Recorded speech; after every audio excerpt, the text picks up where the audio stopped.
Blake Snell put an exclamation point on his all-star campaign yesterday in Queens, tossing 7 1/3 shutout innings and picking up victory number 12. Today, flamethrower Nathan Eovaldi goes to the hill, looking to keep the Mets offense quiet and lead the Rays to a series victory.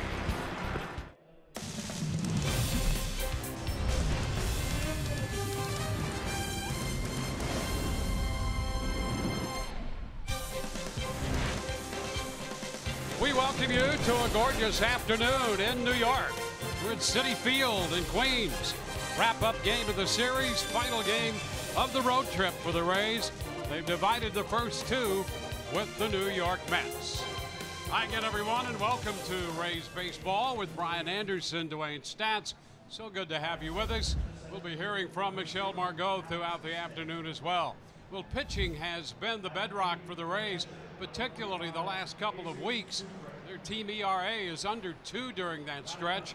Nathan Eovaldi will go to the mound here this afternoon as he tries to give the Rays a break-even point on this road trip. You know what? And a series win here in New York. And Nathan Eovaldi, if you look what he's done his last couple of outings, you feel pretty good about your chances. You know, last 2 starts, 12 innings total. He's done a great job with that powerful fastball of pounding the zone early and limiting base runners. Just 9 hits and 2 walks given up in his 12 innings. That has led itself to an ERA of just 1.50, 2 earned runs given up in the 2 starts. And again, it starts with that fastball early in the zone. See how the slider, the curveball, the cutter go.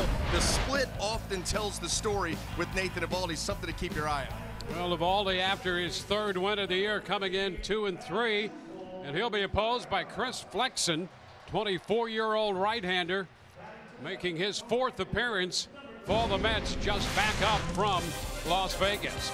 As we mentioned, the Rays have got creative beyond 2 established starters, whether it's the entire pitching staff or one of those starters, as it was in Snell's case yesterday. Pitching continues to be good. Michelle Margot tells us more about that when we return.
Couple of weeks, you know the story of this ball club has been outstanding pitching no matter what has been thrown the pitching staff's way, especially in the last 11 games. Here's your Toyota inside look. 7-4 record with opponents hitting 193 against them, starters with just a 1.12 ERA, and then the bullpen a 2.56 ERA. The pitching staff with 3 shutouts in their last 11 against some pretty good offensive teams. And I asked manager Kevin Cash exactly what he thinks the key has been. You got to give credit to obviously the pitchers going out there and executing pitches. That's what's going to allow them to be successful. But I think they were receiving some really good messages from Kyle Snyder and Stan Borowski. Those guys work so hard to game plan, to get the most out of them. When there's adjustments that need to take place, they're right on top of it. They don't let it slip, 2 or 3 outings into it. They try to make the adjustment, whether it's in game or right after the game, so it's something that they can carry forward into the next bullpen. And then you got to give credit to, like you said, with Wilson Ramos and Jesus Sucre. Good pitching staffs, good pitchers often credit their catchers for a reason, and I think those guys are very deserving of the credit because it's not easy catching a bunch of young pitchers, and that's a bulk of what we've had, and they're learning guys on the fly and what they can and can't do, and the adjustability they've shown has been really impressive.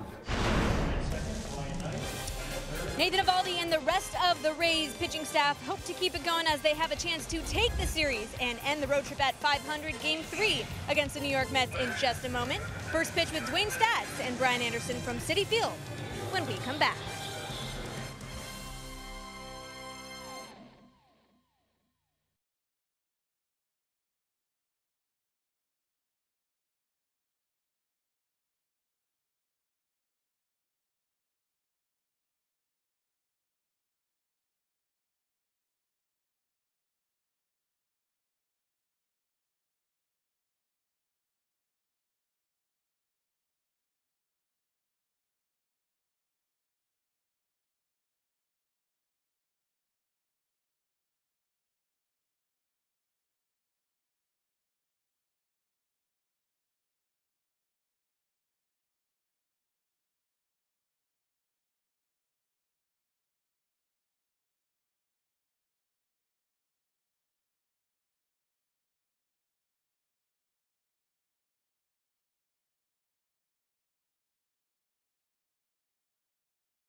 The Rays and the Mets wrapping up their interleague series. Let's take a look at the starting lineup presented by your local Ford dealers. This afternoon, the Rays will have Joey Wendell in the leadoff spot playing left field. Matt Duffy will play third and hit second. Jake Bowers is in right field. C.J. Cron, the cleanup man. Daniel Robertson at second base hitting fifth, batting in front of the shortstop, Adeiny Echeverria. Malik Smith is in center field. Jesus Sucre will do the catching, and Nathan Eovaldi on the hill. Kevin Kiermaier out of the lineup with some back tightness. May be available as the afternoon progresses. It's a wait-and-see situation there. Well, that lineup will be going up against right-hander Chris Flexen. This will be his first major league start of the season. He has appeared in 3 games, limited action, 3 1/3 innings, that ERA of 10.80, opponent average gaudy, but again, you're talking about 3 1/3 innings of work, and the Rays, for the most part, will be getting their first look at him, so it'll be interesting to see how they approach the righty. Let's take a look at the defense and see how it's going to line up behind him here this afternoon. Brought to you by Golden Diamond Source. In the outfield, left to right, we've got Dominic Smith, Brandon Nimmo, and Michael Conforto. Across that infield, third to first, Todd Frazier, Jose Reyes, Asdrubal Cabrera, and Wilmer Flores, with Devin Mesoraco back behind the plate.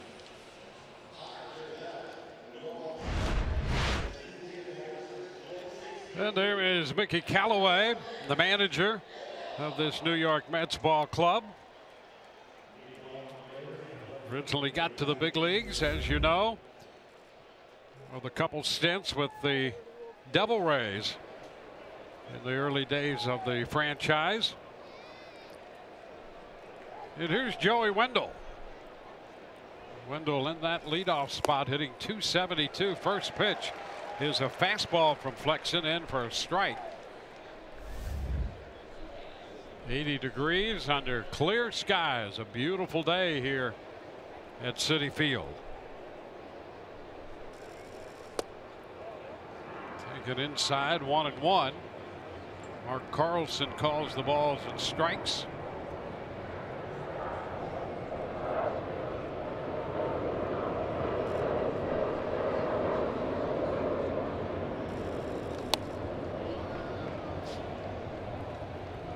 Out of play, 1-2. Today's jackpot brought to you by the Florida Lottery, and an 8-game hitting streak for Joey Wendell. Well, this guy has played anywhere defensively, he's been asked, and anywhere in the lineup, and leading off today. And there's a base hit into right field to extend his hitting streak to 9. The Rays have a base runner. Boy, and did he do a great job of hitting right there to get that base hit. I mean, watch this breaking ball, a curveball here by Flexen. Watch him follow it down and get the barrel to it. That's all he was trying to do, put that ball in play. You know, you get down to 2 strikes, and did a great job there of staying with that pitch, finding an opening on the right side, and get the Rays off and running. Now move to first, and he is back in there. You know, on top of that, quietly, he has 8 steals.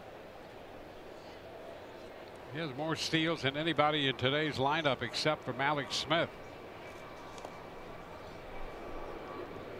He's just a sneaky, all-around good ball player. Does everything well. His defense has been outstanding. Like you said, no matter where you put him, he can run a little bit. He's shown the ability to handle the bat, use both sides of the field. Duffy fouls it back. To me, the impressive thing about him, when they moved him to the outfield, he gets good reads on balls in left. Had never really been in the outfield before, and the tag on him coming over from Oakland, he can play second base. That's about it. Well, he's proven that to be absolutely not the case. He can play all over the place. I think the most impressive thing about putting him out in left field is his glove, and we're going to get to see it all afternoon. It's a giant-sized glove. No wonder he has so much confidence on his jumps. He knows if he gets anywhere near it, it's caught. Yeah, he may have an extendo glove as well. He's done a nice job out there. 1-1 here to Matt Duffy, and boy, they're paying a lot of attention to Wendell over there.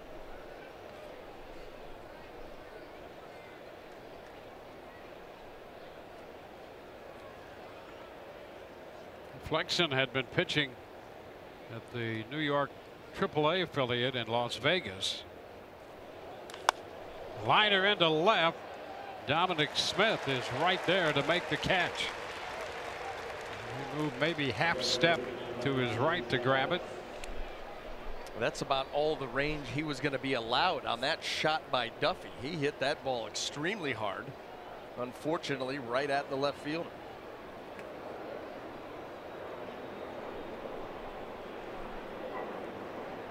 Now Jake Bauers. Bauers playing right field today. Getting out of the third spot. Again over to first on Wendell.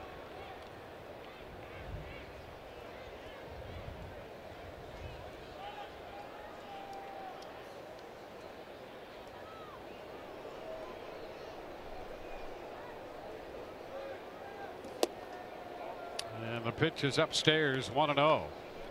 Well, you could see flexing already here early on. That fastball sits about 92, 93, and pretty straight. I mean, straight as a string, not a lot of run to it, very little sink from what we've seen so far.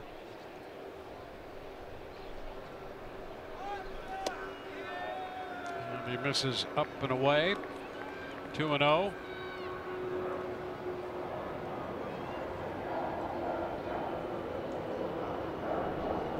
Bowers pinch hit in the game yesterday. Wound up going 0 for 4 or 0 for 2 after an 0 for 4 night here on the first game of this series. And it's 3-0. He tried a sinker right there. Tried to get inside it and get that sinking action down and away. And you could see it by Mesoraco's sign. When you give typically a four-seam fastball, it's one finger straight down. When you put that one finger down and twirl it around like that right there, he just wants a four-seamer, wants it in the zone. And ball 4 upstairs. The Rays with a couple men on. Wendell moves to second on the walk to Bowers. And the hitter is C.J. Cron.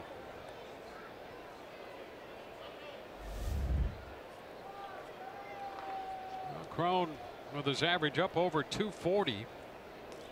Walked and doubled in yesterday's game.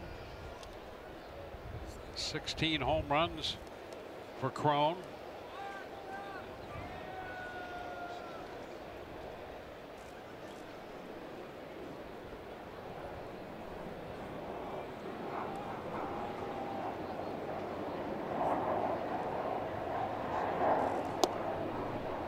He takes a pitch inside, 1-0. Cron hit 4 home runs in June to get to 16, matching his single season career high.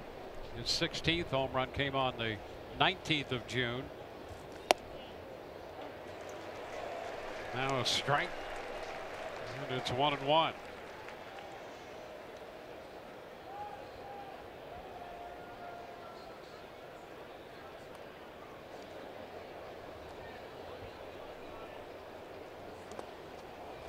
The breaking ball is too low and blocked by Mesoraco.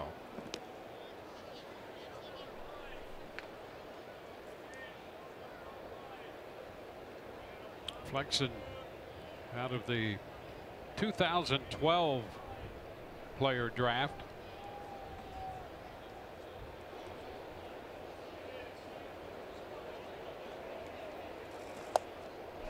And a miss wide. That's a fastball out there, and he's having trouble commanding any of these pitches. Yeah, and Dwayne, that goes hand in hand with what we had heard about him. Not overpowering stuff, and can really at times struggle with command, and so that's a deadly combination. There's a shot high and deep to left. That baby is gone. Up into the second deck, and the Rays lead 3-0. 3-1 pitch. And Cron hits number 17.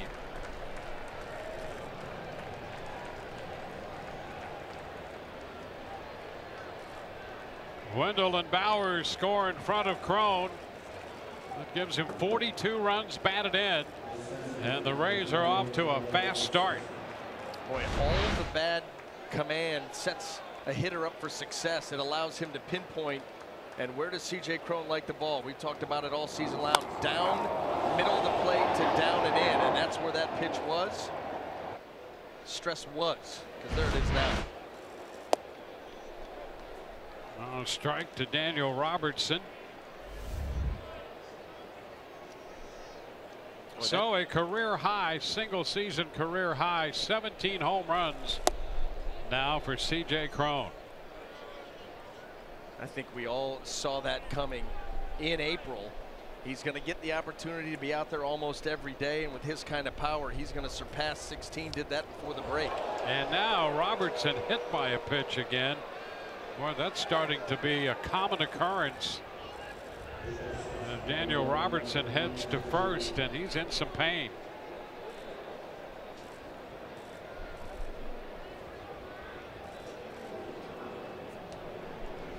You can see where they're looking at it. Might have got him right on that not so funny bone.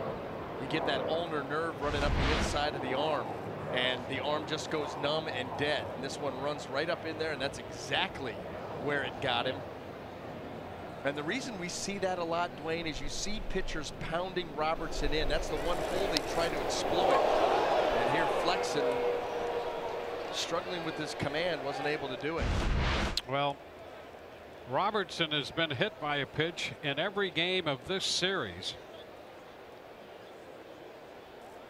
And having that right elbow looked at. Trying to get feelings back in the fingertips. So he's been hit by a pitch in 4 of the last 5 games he's played. Once in Miami and now 3 times here in New York.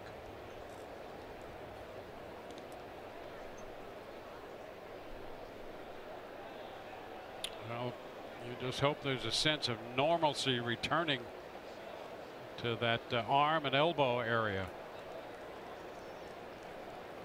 Well, throwing arm too, and that's what you're concerned with. You know, he's going to be playing all over in the infield, and he gets some time out in left field too.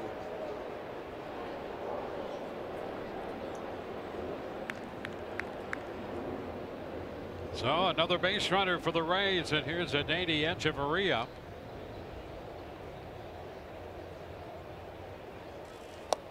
Taking a big cut and missing. Fastball up. Strike 1.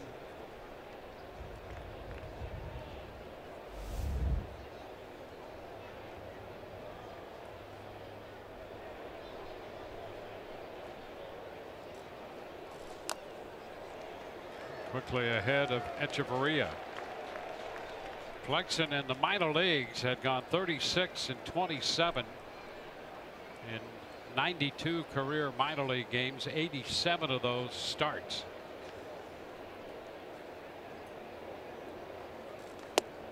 Upstairs, now 1 and 2.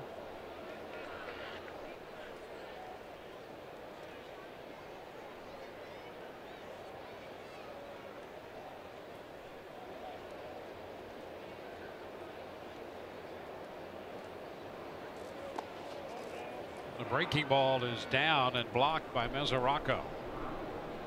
Squares the count out at 2 balls, 2 strikes.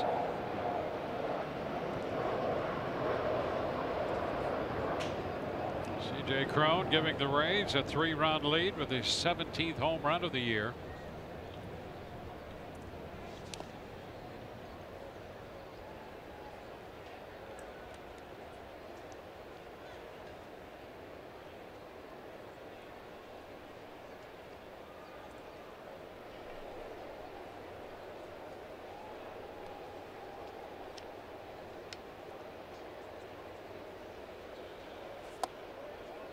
And now what was an 0-2 count has gone all the way to 3-2.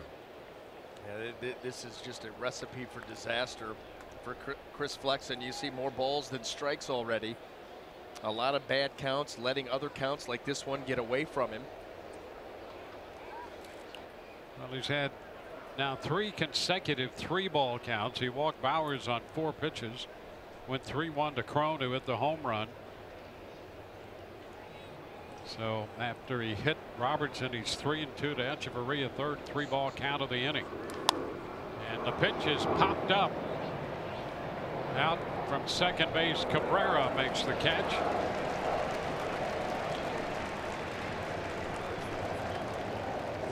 Well, 2 gone. With 3 runs in, Robertson at first. And here is Malik Smith on his way to the plate.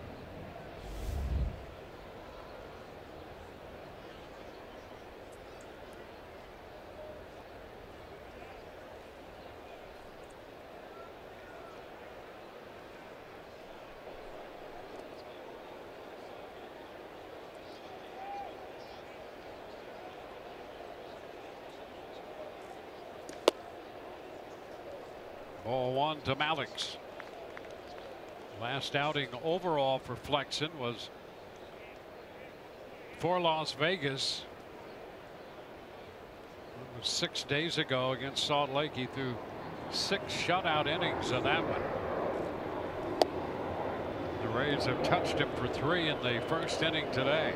You know, you got to give credit to these Rays hitters. They haven't seen Chris Flexen, and all of a sudden, you know, you're out there for the first time. They're showing great patience. They're forcing him into the zone. They're not chasing the off speed, and he's been struggling commanding all 3 of them. We've seen the curveball. We've seen a little bit of a slider. That last pitch was a changeup.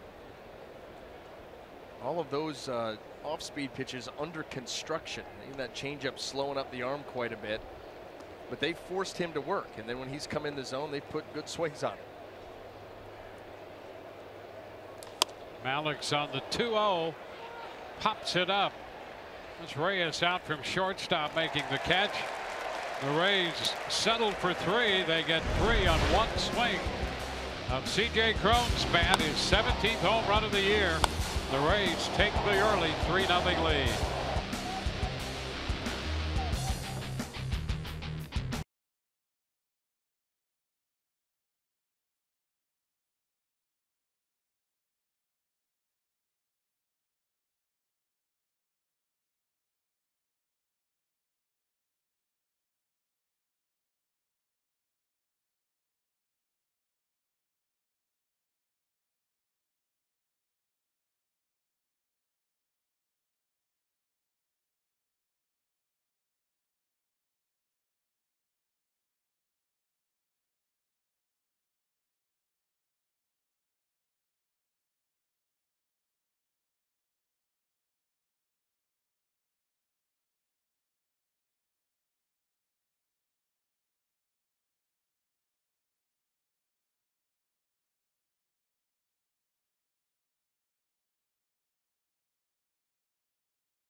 Lineup presented by your local Ford dealers.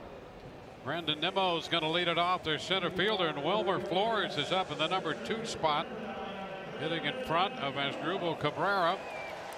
Michael Conforto, the cleanup man in right. Todd Frazier follows, then Dominic Smith. Devin Mesoraco, the catcher, hit 7th. Shortstop Jose Reyes 8th in front of the pitcher Chris Flexen. Well, and for Nathan Eovaldi, let's take a look at a quick scouting report on him. Keep it rolling. Dwayne, you talked about it, what this pitching staff has done over the last 2.5 weeks or so. In ERA of under 2. He's got a 1.5 his last 2 starts. That's bullet point number 1. So keep that rolling and keep your eye on the split. That is the big pitch for him. When he has been most consistent with the split, he has put together his best outings of the season. Well, he has started Nimmo with the strike, and there's strike 2. Fastball on the outside corner.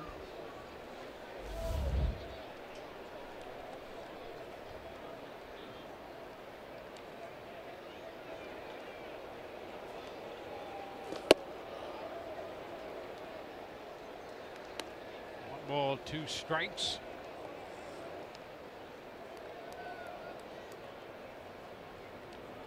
Rays 2 and 3 on the road trip. 44 up and 44 down for the regular season. Robertson there at second, of course, being hit in the right elbow. He gets the honor of making the first play, and the throw to first right on the button. Keep that arm loose. Let's take a look at the rest of the Rays defense, brought to you by Golden Diamond Source. And in that outfield left to right, we've got Joey Glove, Big Glove Wendell, Malik Smith, and Jake Bowers across the infield third to first. Duffy, Echeverria, Robertson, and Crone, with the always animated Jesus Sucre behind the plate. There's B.G. Wendell. I love it. That thing's glove at the ready. Yep. It never looks right. Strike the count on Flores. Yeah, I think it's the fact that it's two-tone. I think, yeah, it's got to be legal. Yeah. Check swing, and the count is 1-1. If it were illegal, Wendell wouldn't be using it. Yeah, right. And Wendell's not a small guy, so you're not going to play that card. It's got to be the two-tone. I think you're right. The popper foul. Sucre is stalking this one. 2 up, 2 down. All I know is, as pathetic as it is, I can't get enough of it. I want to see him make a lot of plays. Yep. During the course of a ball game. He probably could do without the attention, but I love it. Yep. I love that glove. The ball just disappears into that glove. There may still be one rattling around in there from a couple games ago.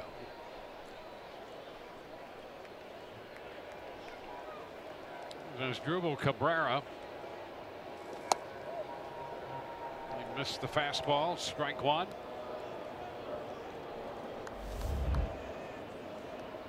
Shift on in the infield, and the outfield pulled around to the right side for Cabrera. 0-2. They do have everybody. You could see Malik Smith out here. The infield, they're all tagged up.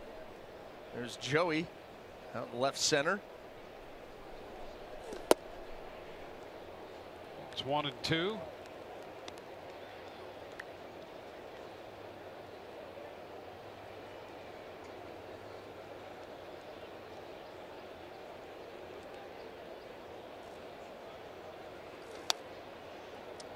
Fastball at 99. A bit off the plate, but close enough, and Cabrera fouled it back. Switch hitter Cabrera, and more power from the left side. He's got some pop from the right side as well, but the left side is power side, and this one he swings over that. The bottom fell out of that. First strikeout for Eovaldi, and we go to the second inning. 3-0 Rays.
And the Rays send Jesus Sucre up there to lead it off. Takes the pitch too low. Eovaldi next, and then Wendell.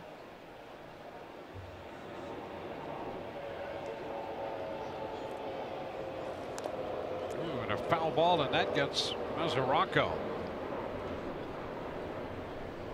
Mesoraco unsettled by that foul ball. Well, it's a slider. Rattled off both legs. Left ankle inside of the right knee. Yeah, where do you go first? Down. Ankle, knee. I mean.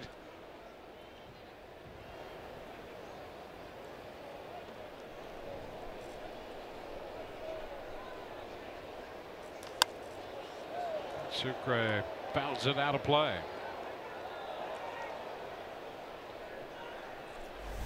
Jesus Sucre hitting .235. He's put together a little 4-game hitting streak, 5 of 9 in that streak. Sends it into center, and Nimmo's there to make the catch. So one away. Let's check in with Michelle right now. Michelle? Thanks, Dwayne. Some unfortunate injury news coming out of the bullpen. Chaz Rowe headed to the disabled list with a left meniscus tear. He said it's been happening over time. He was just kind of pitching through the pain. He was nursing it, and then the pain just got to be too much. So he'll have surgery on Friday, expected to miss a minimum of 4 to 6 weeks. A definite unfortunate circumstance, obviously a huge part of this Rays bullpen, especially when the game was on the line. But in correspondence, the Rays brought up Jamie Schultz from AAA Durham. Guys? Yeah, and you remember Schultz, when he came up, that loss of Rowe is significant in the bullpen. He was in some key spots and a great matchup situation so often for Kevin Cash. So he'll be missed. But Jamie Schultz, remember when he came up at the end of May in Oakland, Eovaldi called out on strikes, and Schultz struck out all 3 hitters he faced. There he is. I mean, he went right to work. Dwayne, you're going to have to get me up to speed. I was not there for this series. I'll tell you, he's had a great arm throughout his time in the Rays minor league system, and has had some issues staying healthy and looking for some success in the minor leagues. Have been a little tough for him this year. He came in, they said, you let it go, and boy did he. That high heat, he was dominant in that outing. I'll tell you what, the Rays, you know, when you look at them as a staff where it concerns pitchers, you know, between Kevin Cash, Kyle Snyder, Stan Borowski, who, you know, Kevin Cash likes to mention as part of that group, they know how to push the buttons of their guys. They know how to get the most out of their pitchers. You know, you talk about getting to know these guys down on a you know, just the lowest common denominator, knowing what makes these guys tick and knowing how they can challenge them to get the best out of them, because we hear it time and again with different guys. And they do it different ways. One of the reasons they brought up Schultz, you know, he'd been a little disappointed with his season. He's trying to stay healthy. He's looking for success. And they want to send him a message to say, you're still important to this franchise and to this club. And so his numbers in the minor leagues weren't that good. They called him up, and he responded with that performance in Oakland. Hey, we know you've gone through some tough times. You're still on the radar. And so let's come in here and see what you can do here. And he was impressive in that outing in Oakland. Here's Wendell on base again, drawing a walk. I'm sure that Chris Flexen is wondering where that pitch was. That looked to be a fastball. I wouldn't even say borderline, right there at the bottom of the zone. Looked pretty good. Sure did. Well, you take it. So Wendell gets the walk out of that. Matt Duffy. The pitch is wide. Well, and sometimes when you're missing, and he's missed with a lot of pitches, then you make a good pitch and you don't get that pitch. Yeah, and that's what listen, I get it if it's borderline. But you know, I'm going to get a lawyer here and try to make the case that wasn't even borderline, and you're right about that, and that's your own fault. And you understand that going in as a pitcher. If I'm going to be erratic with my command, I'm not getting the close ones, but I certainly want the ones that are in the zone. Then what do I get? I get hammered. Fly ball lifted into right. Conforto is there to make the catch. A walk to the man left, and we go to the bottom of the second. 3-0 Tampa Bay.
Tickets Tuesdays, presented by Morgan Auto Group, continues Tuesday when the Rays take on the Tigers. You can pick up $2 tickets for kids 14 and under with the purchase of a full price adult ticket. First pitch here to Conforto is outside. All fans, by the way, get $2 hot dogs presented by KM Franks. Just call 888-FAN-RAYS for more info. Now a strike, and it's 1-1. Frazier next, and then Smith, Dominic Smith.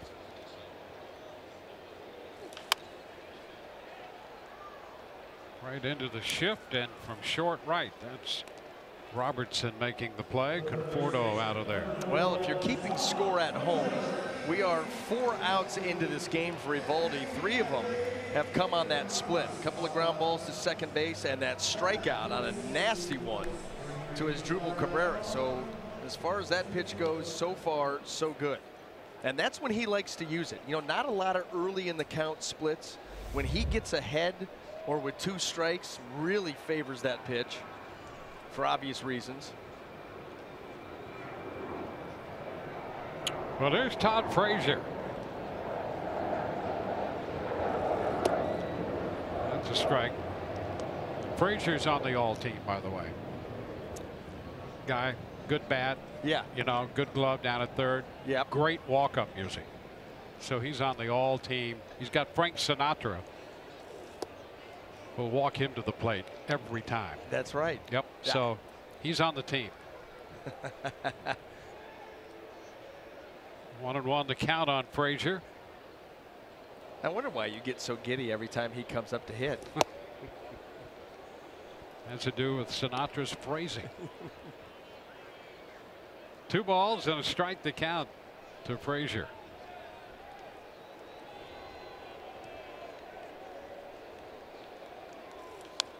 It's foul right back.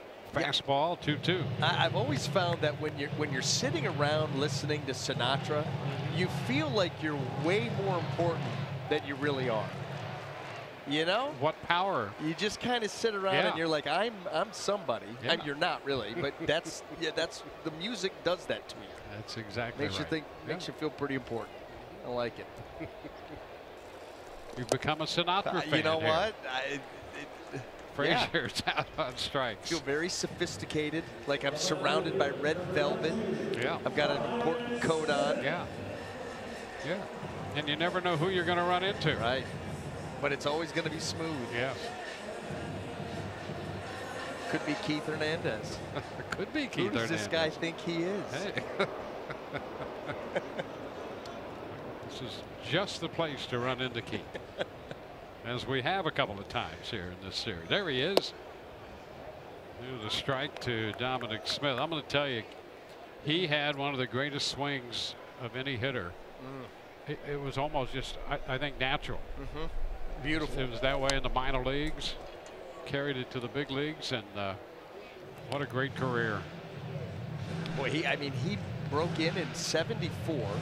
He played all the way till '90. And his final season, he appeared in 43 games for the Cleveland Indians. That was the year 1990 that I graduated high school. Yep. And so I remember him wrapping his career up there in Cleveland, and what a long and illustrious one it was. Swing and a miss. Smith out on 3 pitches. Fastball got him. We go to the 3rd. It's 3-0 Rays.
went crazy yesterday. You're going to see 4 of them right here, but he ends up going 5 for 5. And you want to talk about bang for the buck? 10 runs driven in. 5 for 5, 10 RBI. Yeah, they scored 18. Yes. They had 18 more runs than hits. They had 18 runs, 17 hits. I mean, what a night there for Mark Reynolds. Absolutely ridiculous. Actually, what a weekend it's been for him so far. Beating up on our friends down from South Florida. Yeah, maybe that 9-0 comeback win for the Nationals kind of lit a fire. Seems, boy, I'll tell you. You know, you thought they needed something. Yes, and they fell down in that ball game. I think that was Thursday night, and they were down 9-0 early, and you're thinking, uh-oh. And they came back and won that game. And there's a strike to Jake Bauers, 2-1. Well, maybe our friend Davey Martinez can break a smile. I'll tell you, that's a tough stretch for a first-year manager to go through with all the expectations over there.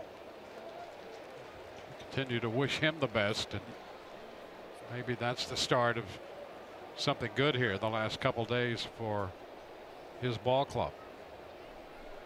2-2 count here on Bauers.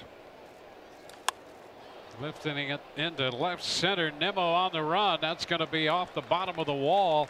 Extra bases. Bauers has himself a double. So he has a walk and a 2-base hit now on the day. Well, you can almost see Jake Bauers' eyes get big on this hanging curveball. We're like, oh man, let me get out there and get it. And he put a charge into it deep out into left center.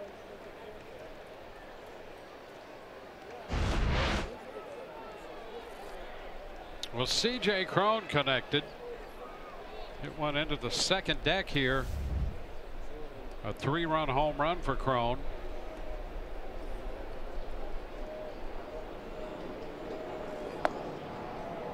Takes the fastball low this time. 1-0.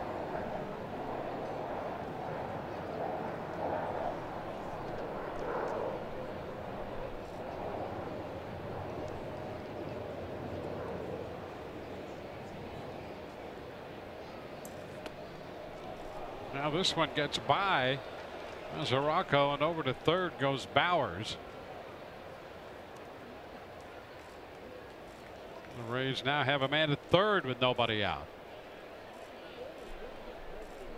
StatCast powered by AWS. Here's the distance, 439 feet. That thing got out of here so fast the vapor trail couldn't catch up to the ball. Now the 2-0 pitch is fouled back. Bauers moving over to third on a pass ball.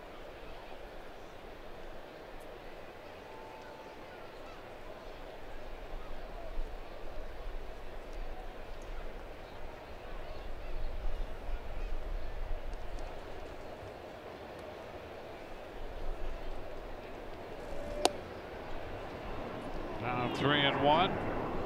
Well, 17 home runs now on the year for C.J. Cron. That's a single season career high. He had 16 in each of the last 3 seasons.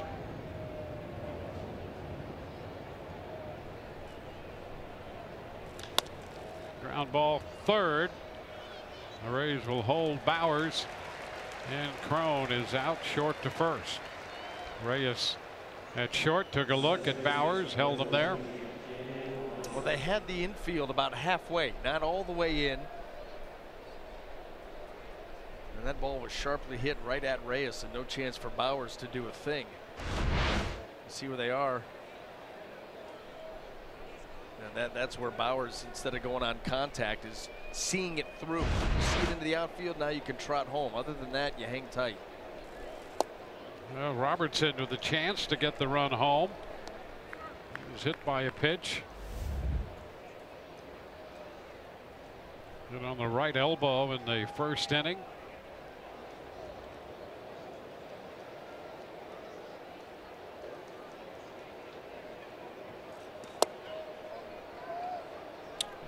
2-1. You know, the one thing that you can do in that situation, well, a couple things. You can afford some patience. Number one, because of the score. You're up 3 runs already. No reason to get reckless. And number two, there was nobody out. That may change here now with 1 out. Maybe more aggressive in breaking. That's pulled foul. Going to be out of play.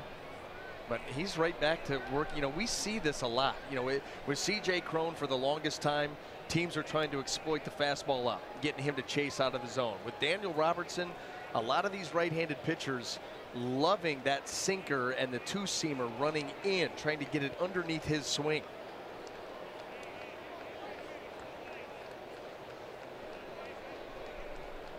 Climb the ladder. And he's wide with it. 2-2.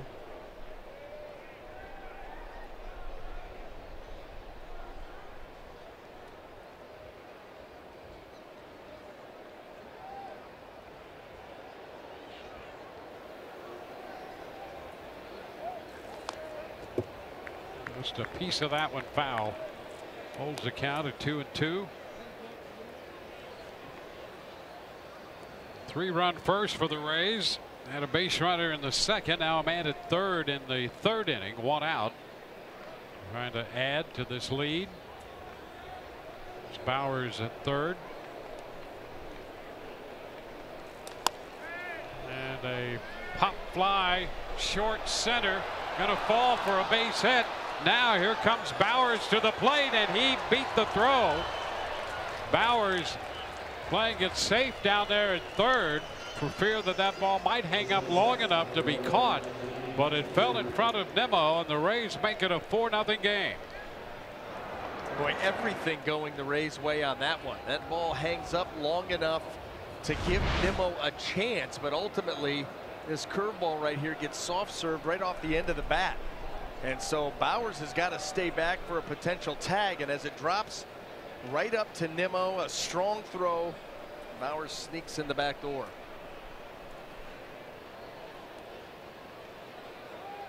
So it's a 4-0 game. Rays picking up their 4th run and their 4th hit. There's a Danny Echeverria.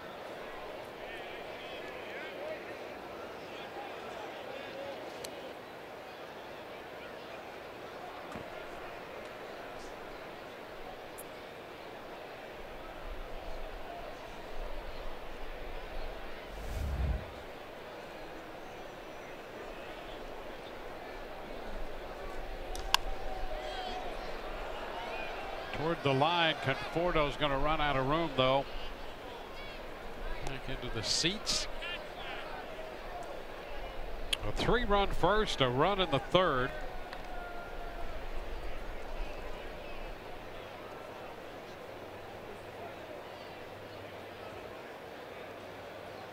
Rays facing Chris Flexen.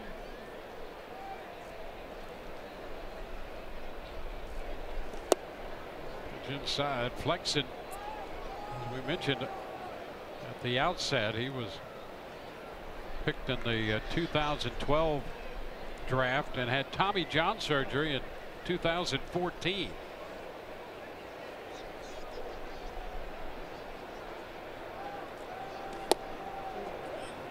Up and in, 2-1. And really, control and command has been an issue for him. You know, and he doesn't have overpowering stuff. So if you don't have overpowering stuff, you had better be pinpoint with your control and command. You lack power stuff, overpowering stuff, and command, you're going to get lit. It's 2-2. When you have both, you're elite. You are an elite pitcher. But when you lack both, you can get ugly.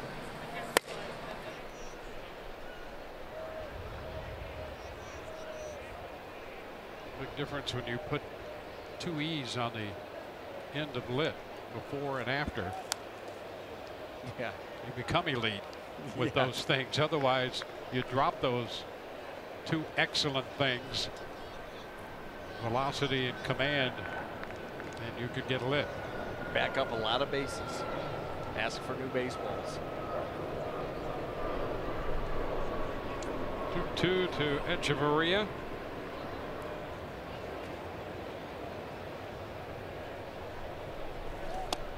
The count's going to be full.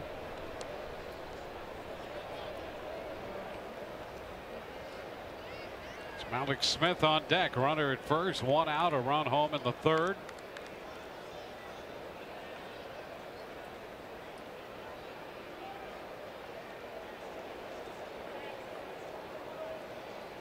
Runner goes, a little tapper picked up by Flexen, the underhanded toss to first. And Robertson on the move winds up at second on the pitcher first put out of Echeverria.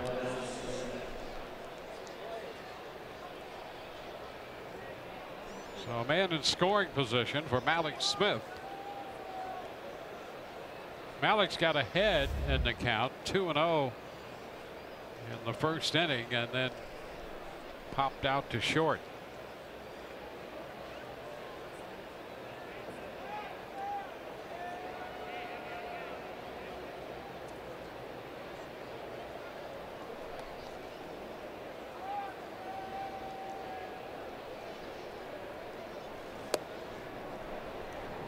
The breaking ball stays outside. 1-0. It's been a problematic pitch for him today.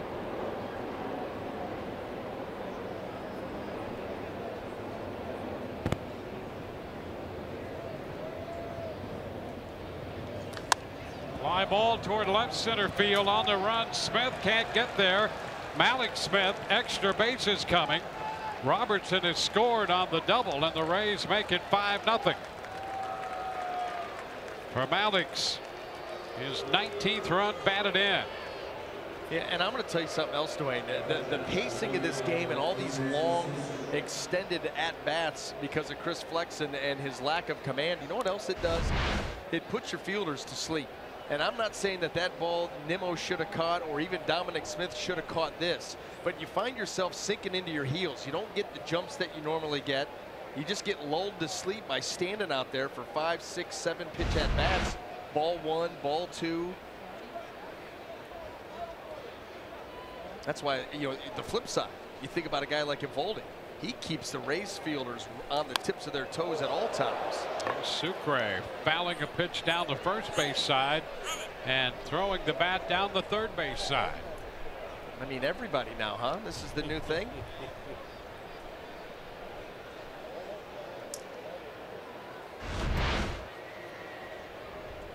Well, there it goes. Well, we've had a couple guys toss bats, but not another catcher like that since Kelly Shopping. So, you know, if you're part of the fraternity, Sucre at least get one of those in. He just is, at this point, he's not on Mount Rushmore. No, he's got to work his way. Yep.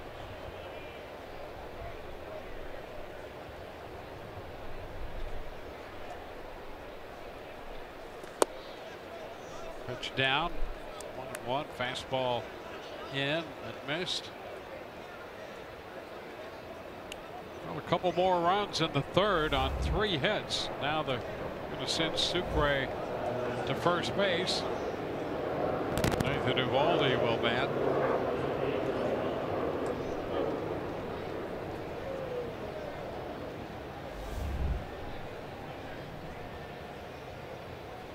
Malik Smith at second with Sucre at first, and here's Eovaldi.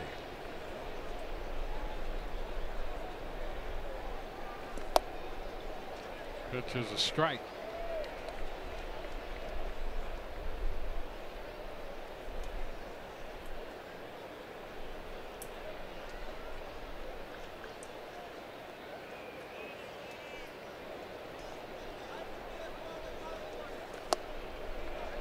Quickly down on the count.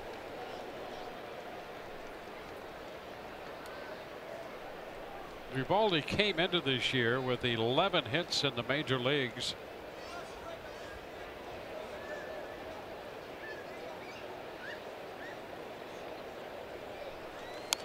Fouls it back.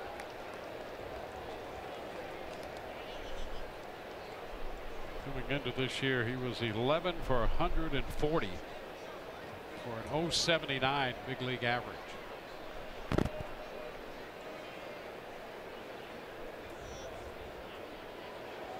2 men on, 2 men out, and 2 strikes the count. 1 ball, 2 strikes.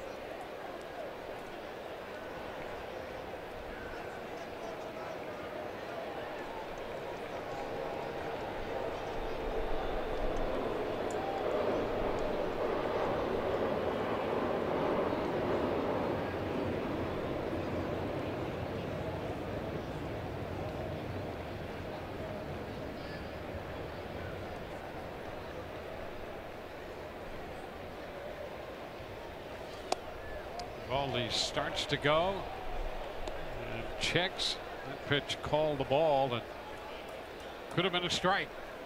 I don't think our man, Mr. Carlson, behind the plate has anywhere to be after this one. I mean, Pace has him back on his heels. You know what? Really? Swing and a miss. So the Rays are out in the 3rd, but they add a couple more and lead 5-0.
Toyota key stats. Been a tough stretch here for the New York Mets over their last 42 games, 11-31.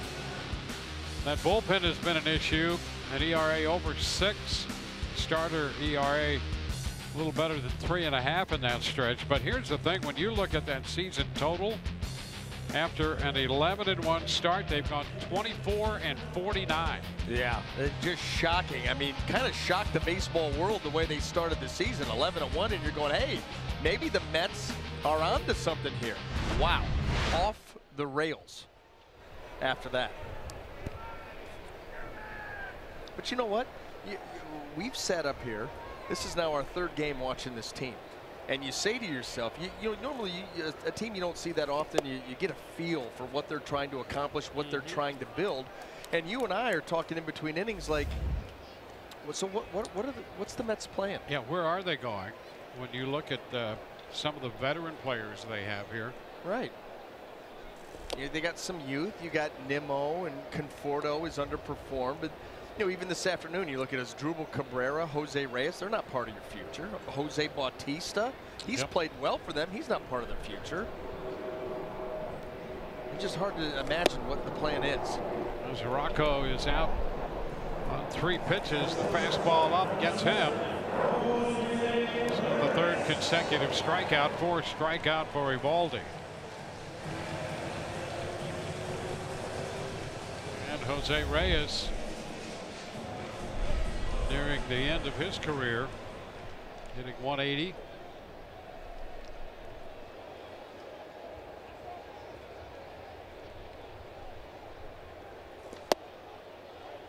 The first pitch is a strike.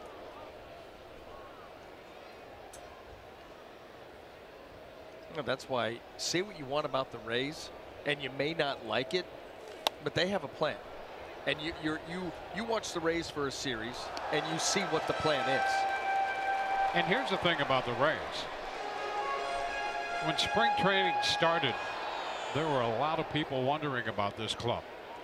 Here you are 2-3 months later, and you're starting to see the focus of a picture. Cutting the miss, and Reyes out.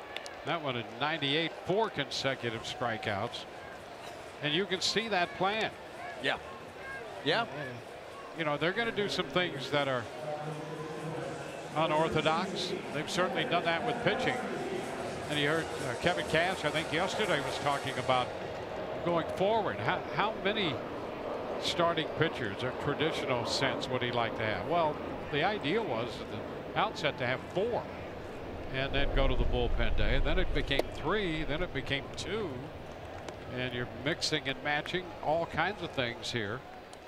And through it all, I mean, they're gathering some information about what could work and what might not work, and trying to get enough information to chart a direction. Get that optimal mix. Is it 3 and 2? Is it 4 and 1? I wouldn't think it would be 2 and 3, but who knows? Since they've got, all we know is this: when Sergio Romo opened back-to-back games in the middle of May out in Anaheim, this team has the best ERA in Major League Baseball, and the only team that's under 3 in that time frame, and they're well under 3. Yep. That's what we do now. Well, there it is, right there. Since May the 19th. The team ERA is 2.74, better than the Dodgers at 3.19, better than the Yankees at 3.22, and better than the Astros at 3.39.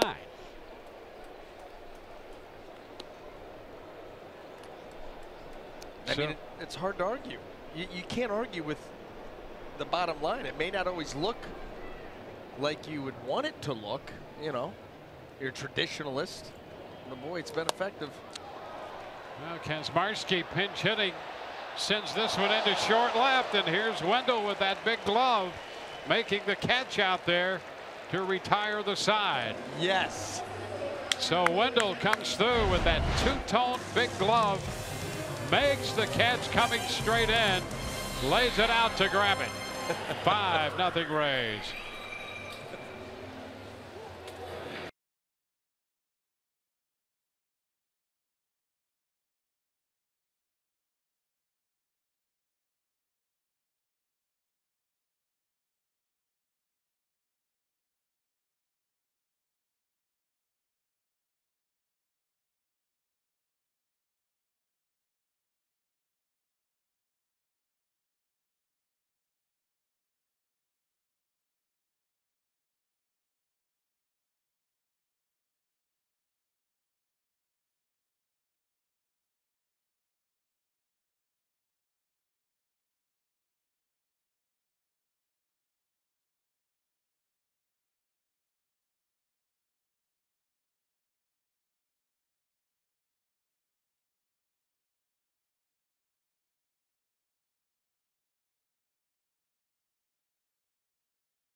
Grill, fresh catch of the game provided by Joey Wendell, and that big magical glove in left. Joey, big glove Wendell, and you know what? He needed every last inch of it.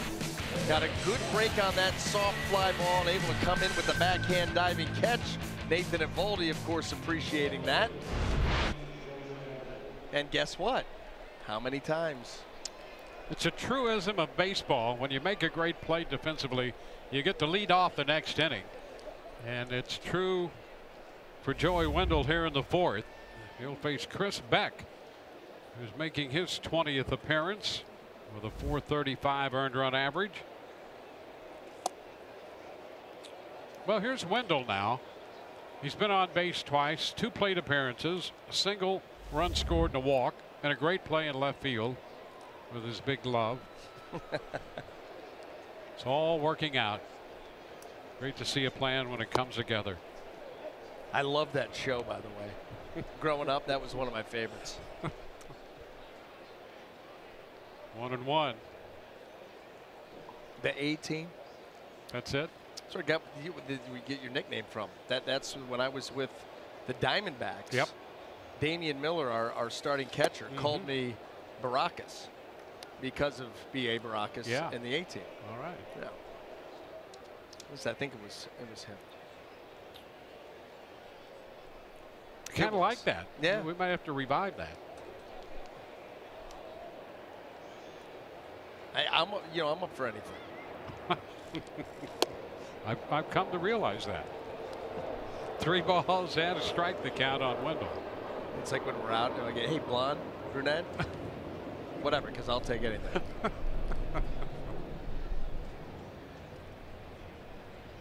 Figuratively speaking. There is ball 4, and Wendell's on base again. Here's Matt Duffy.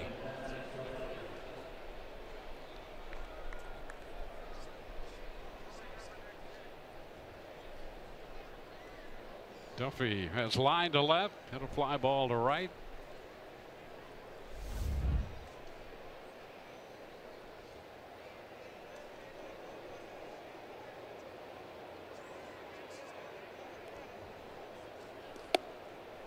Upstairs, 1 ball, no strikes.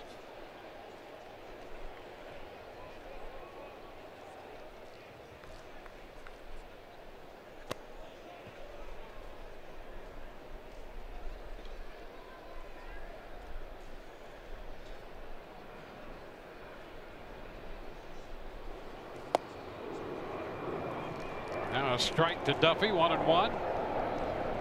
3 innings for Flexen. The Rays got him for 5 runs, 5 hits, including a home run. He hit a man, walked 3, struck out a couple.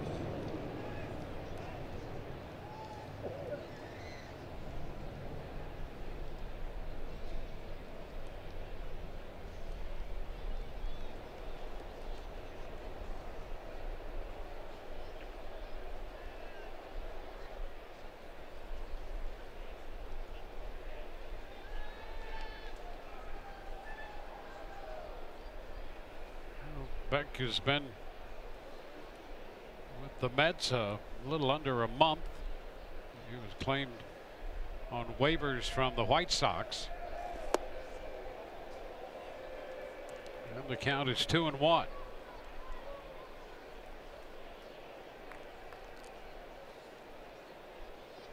Gotten into 14 games with the White Sox, with a save and a .418 earned run average over there.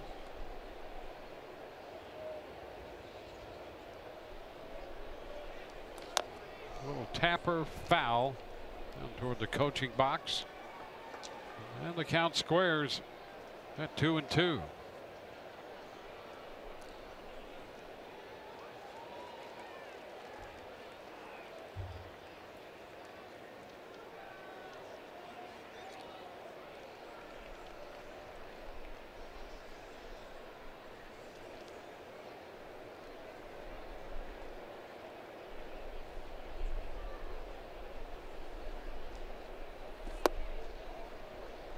And the count is full, so a walk and now a full count. And both these Met pitchers have had issues commanding their pitches.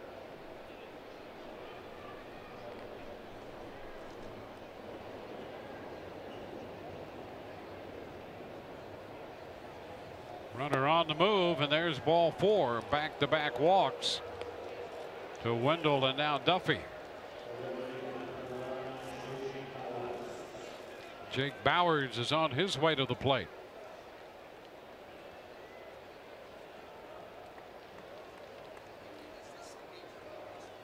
Rocco out there with Beck.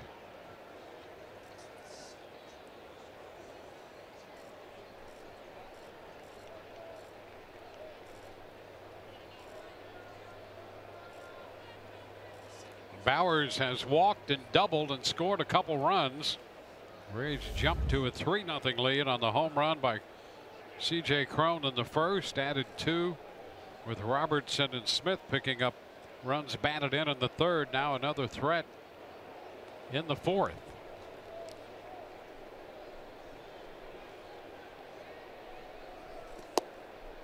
And there's ball 1. Well, here's the situation with Mets pitching right now. 3 innings plus. They've given up 5 hits.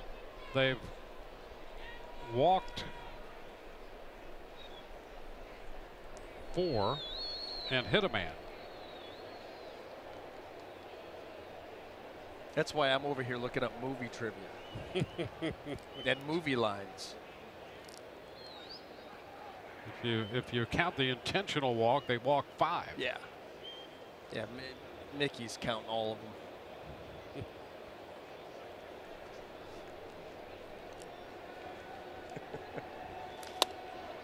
Lifted into left. Dominic Smith is there making the catch.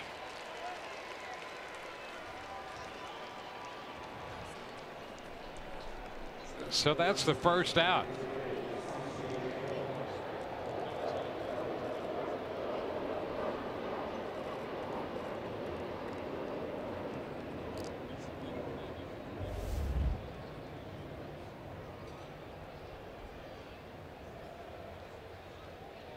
Well, C.J. Cron with a couple men on. He found himself in a similar situation in the first and hit a 3-1 pitch out into the second deck in left center field. He lifts a fly ball into right. Conforto is there to make the catch. Tag at second. Wendell's on his way to third, and trailing up to second is Duffy. The Rays will get men to second and third on the fly ball to right. So both men are in scoring position now with 2 outs. And Daniel Robertson will get a chance to add to the lead. Well, heads up there by Matt Duffy. You know, read that throw of Conforto out in right field. And once you realize that it's incapable of being cut off, then off you go. Right here, you get a read right there by Wendell. He's going to go back and tag. So is Duffy. Now read the throw, read it, read it, read it. Okay, no one can cut that off. I'll take second base. Well done. See, they're bored, Dwayne. Just bored. Yep. Trying to show his arm off. Daniel Robertson. They wish they were part of the trivia. Strike 1.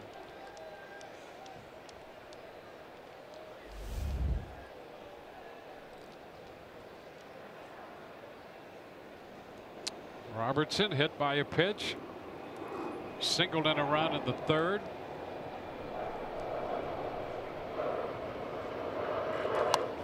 Under it. Skies it to short center.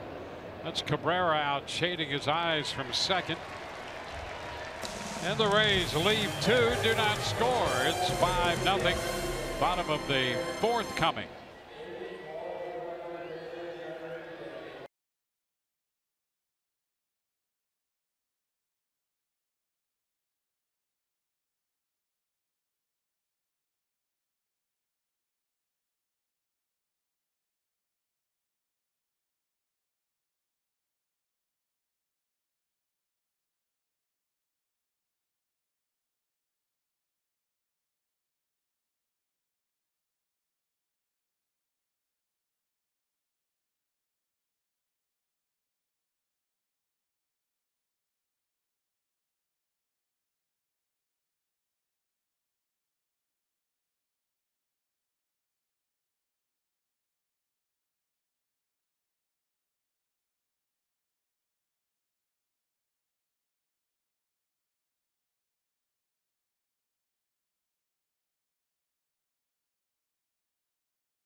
Tonight, which Ray or Rays will represent Tampa Bay at this year's All-Star Game in Washington, D.C. But we found out this morning that manager Kevin Cash was asked by AL manager and Houston Astros manager A.J. Hinch to be part of the coaching staff in Washington, D.C. And Cash said he is honored to join that staff and gain that experience, but he joked saying that Hinch probably asked him because he has the most practice running bullpen days. I don't know, guys. What do you think? Well, it will certainly come in handy. Yeah, that's a strategic move. Yeah. Well, congrats to the Rays skipper, Kevin Cash. One strike to count to Nimmo. Brandon Nimmo leading off the 4th inning. Eovaldi misses upstairs with 97. Well, 9 up and 9 down for Eovaldi. 5 strikeouts the first time through the New York lineup.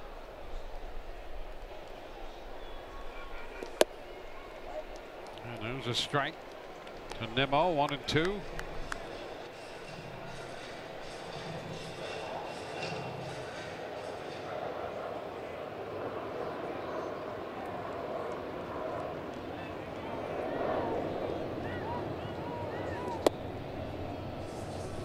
Squares it. You know, thinking about old friends, how do you feel last night if you're going home from the ball game and you're Will Myers? Yep. You're coming off a ball game where you hit 3 home runs and you're driving home. You'd think you'd feel pretty good about that. Wouldn't you? Yep. Except for the fact that your team lost by 15. I mean, that seems impossible. He hit 3. Would they give up 20 runs? Yeah. He hit 3 home runs and they lost 20-5. Wow. To Arizona. So how do you feel about that? Yeah. Not too good. I mean, but how many times are you going to hit 3 home runs in a ball game? Yep. And you go home a 15-run loser. There's a cut and a miss. 98 takes care of Nimmo, and that's strikeout number 6. Well, Eovaldi has faced 10 hitters and has struck out 6 of them. I'm going to tell you what, his fastball has been blistering here this afternoon. 97, 98 miles an hour consistently, but he has put it in good spots and it has had some life on it. Split was good early. 3 of the first 4 outs were splits, and since then the fastball has taken over. Flores the hitter. Fouled out to Sucre in the first. 1-0 the count. Wilmer Flores.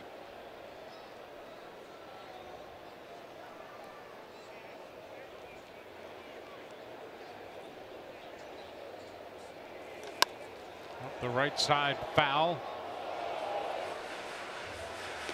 Going skipping through the stands. Finally finds a home.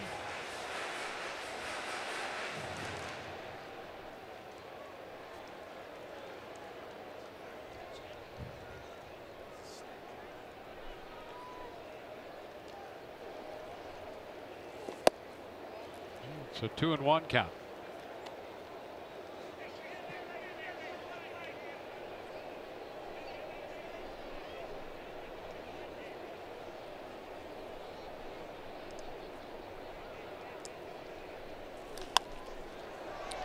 Lifted into right field, and Bowers is out there.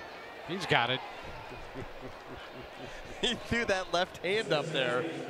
Yeah. Let that thing fall in. That's a good deep job by Niner.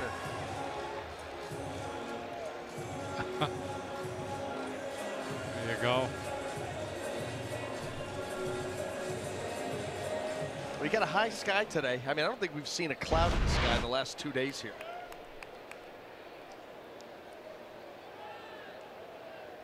Not even when it was raining yesterday in Manhattan a little bit.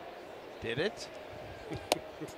Pitch aside to Cabrera. You're not making that up at all. Not making it up. It rained in Manhattan. It did. And a cloudless sky. Yeah, I'm pretty sure you were there.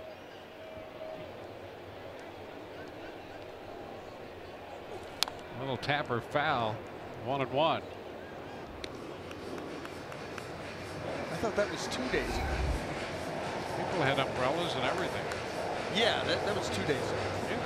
Yeah. No, I'm thinking stay. Right. Yeah. Oh, for sure. Yeah. I do remember that thing. Well, you had me scared there.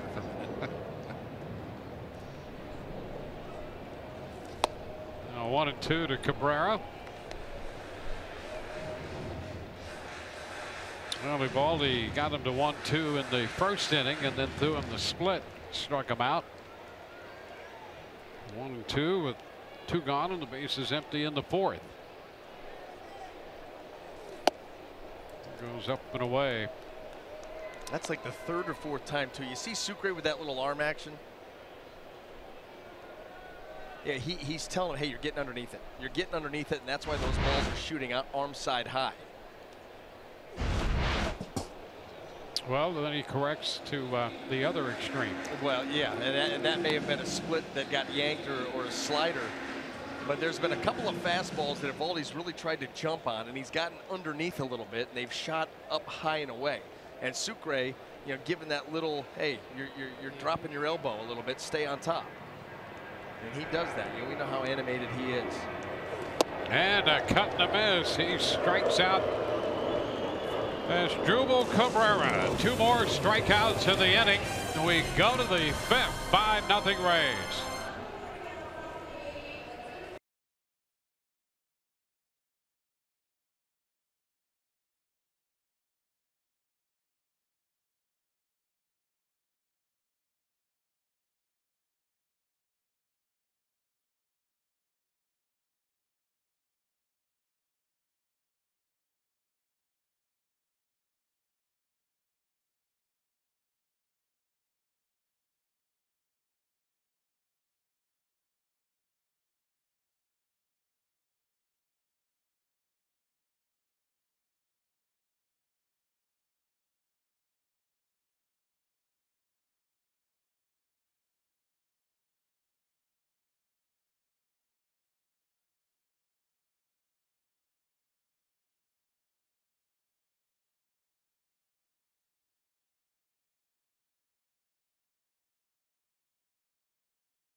By sharing a photo or video with hashtag #HatsOffForHeroes. For each post, T-Mobile will donate $1 to support veterans. 5-0 Rays lead. We go to the 5th inning. Danny Echeverria leads off and takes ball 1. Echeverria to be followed by Malik Smith and then Jesus Sucre.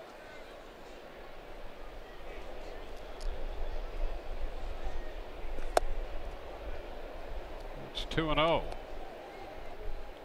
Just looking at Eovaldi, what he's done. 4 innings, just 50 pitches. He has 7 strikeouts and 50 pitches. That's it. That's as economical as really you can get.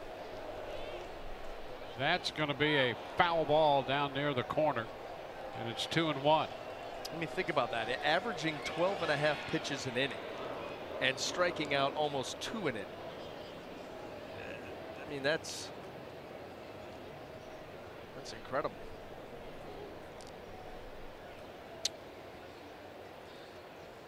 But you know what? You know, we know that Nathan Eovaldi likes to attack.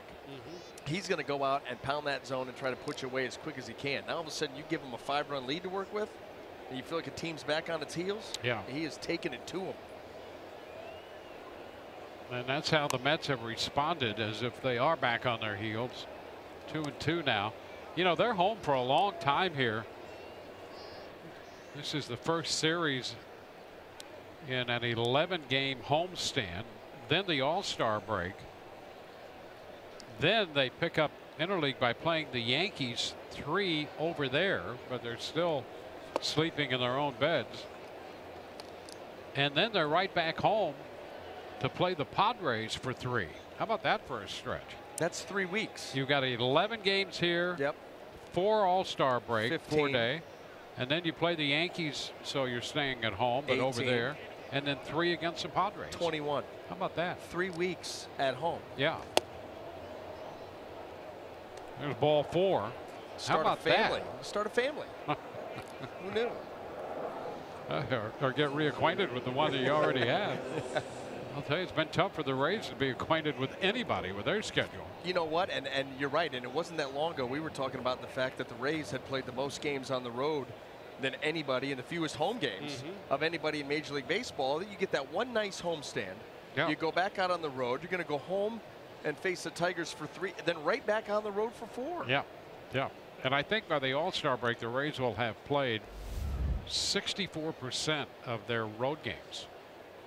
Well, that makes for an awfully nice post-All-Star break schedule. It does, but somehow the schedule maker still has 2 3-city road trips for the Rays in the second half. I don't believe you. And we spent all this time together trying to build credibility. Want to know the count on Malik Smith? It has been the season of the 3-city trip. Yeah, the schedule has not been good for the Rays. A lot of clubs have complained about their schedules, but for the worst schedule, I'm going to put the Rays schedule up against anybody else. Yep. It has not been an advantage for the Rays in any way, shape, or form to have the schedule they've had.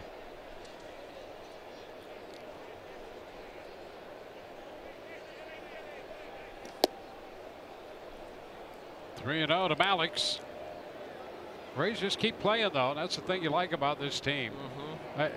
It's hard not to like this team. Truthful. You know, Yarbrough was talking the other day. I heard him talking about what they want to do. Well, you know, this team's kind of retooling, reshuffling, putting talent together, a lot of young talent. He was talking about this team wants to win. They're talking about winning now, still with the idea that somehow maybe they could push the envelope and make a little run for the postseason. They're talking about that. Yeah. Yeah. They're 500 now, 16 games back, and it's a tough field. But that's what their mentality is, which is great. Now another walk. So Echeverria goes up to second on the free pass to Malik Smith. That's 4 walks issued by Beck. And Dave Island heads to the mound. Yeah, this is tough to watch. It really is. When you think about Major League Baseball, hey, if you're having a day where you're getting your brains beat in and you're giving up hits left and right, oh, that happens. You can live with that stuff. But at this level, when you've got now back-to-back guys in the ball game that can't hit the broadside of a barn, behind on everybody, 3 ball counts on everybody, walk in the yard. Look at this, another more. I mean, we're almost going to double up the number of balls over strikes. Yep. It's just that's unacceptable at this level. Getting hit is one thing. Those kind of numbers completely unacceptable. Sucre fouling that pitch back, strike 1. And I think in stronger language than that, that's what Dave Island told him. He's like, you throw 96, 96, 97. How about let's try over the plate? I mean, really, you can live with that if it gets hit. You can't live with all over the place and just walking guys. You can't defend that. Yeah, that's the most frustrating part of a situation like this for a pitching coach or a manager. There's a chopper, Reyes to Cabrera to Flores. Well, he throws a strike and he gets a double play ball. And Echeverria goes to third. Sucre grounds into the 6-4-3 double play.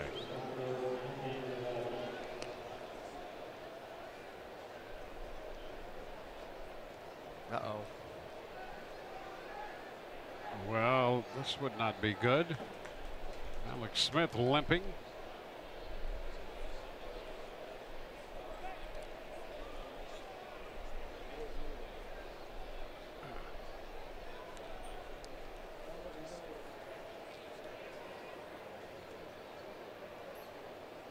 So Alex Smith accompanied off the field. He was the first out in that 6-4-3 double play. And so we'll see what comes of this.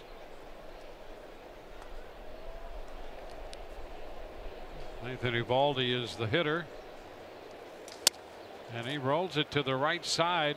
Cabrera bobbles it and safe at first. The Rays will get another run on the error. Cabrera bobbled that little ground ball. And Eovaldi is safe at first, and they're going to give him a hit.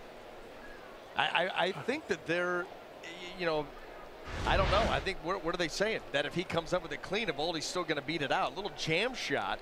Eovaldi gets up the line well. And yeah, there's the bobble on the slide. You know, maybe going down with the slide. Yeah, try to get fancy right here to wake himself up. And that ball off the hand, off the shoulder, and Eovaldi beats it out. So the Rays now have their 6th run. That's a strike to Wendell. Well, Eovaldi might have felt a little bee sting in the hands with that little ground ball to the right side, but he picks up a run batted in. And now a chop to third. Frazier makes the throw to first to retire the side. The Rays add a run. It's 6-0 in the middle of the 5th.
For the Mets right now, 6-0, and Nathan Eovaldi, he has been as good as we've seen just about anybody through 4 innings. Wayne, you talked about it last half, just 50 pitches in the 4 innings, 12.5 per, 7 strikeouts, a lot of very good fastballs, well located, up in the zone, getting a lot of chases, and he's doing a great job right there with a cutter. He is mixing it all very well today, and everything's working.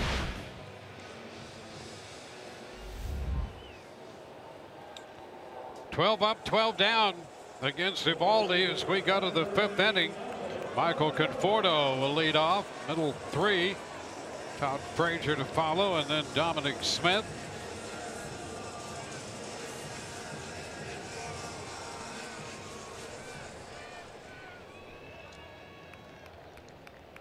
Well, Conforto grounded out Robertson to Crone his first time up.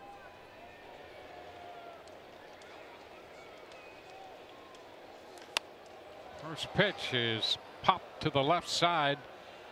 Duffy over there and makes the catch. 1 pitch, 1 out.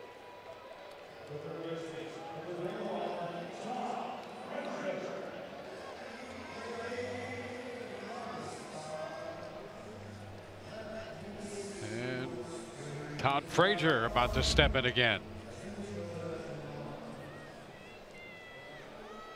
Enjoy that moment. I love how you just sit back too. You're usually at the ready, and you just kick back right there, lounge style. Lounge being the operative word. Well, Frazier struck out swinging in the second.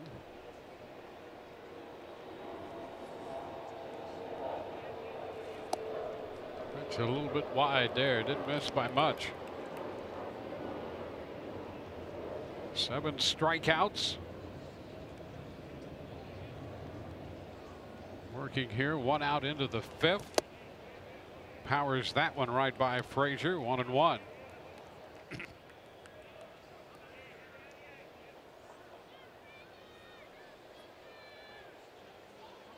Valdi making his 8th start of the year, 2 wins, 3 losses. And that one right down central at 97. I mean, he just doesn't hold anything back, doesn't pace himself. He's just out there. Here's what I got. I'm coming right at you. It's upstairs. 2-2.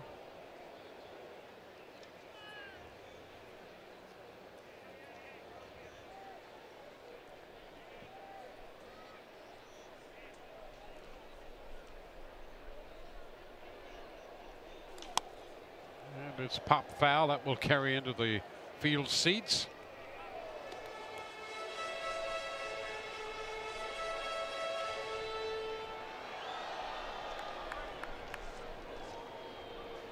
Valdi coming off 6 innings of 2-run baseball on his first outing on this trip in Miami. That was that 3-2 10-inning loss. And no decision for him. Lifted toward the line and right. Bowers on the move is there. And 2 up, 2 down in the 5th.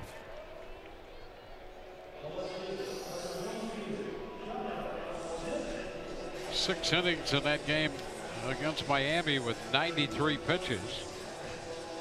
3 times this year he's made as many as 100 pitches. In his 3rd start of the year, that was that 5-inning outing against Seattle. 102 pitches. That's been his high. And now Dominic Smith takes a strike.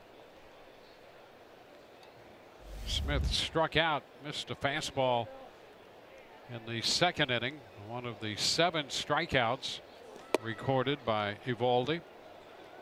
It's 1-1.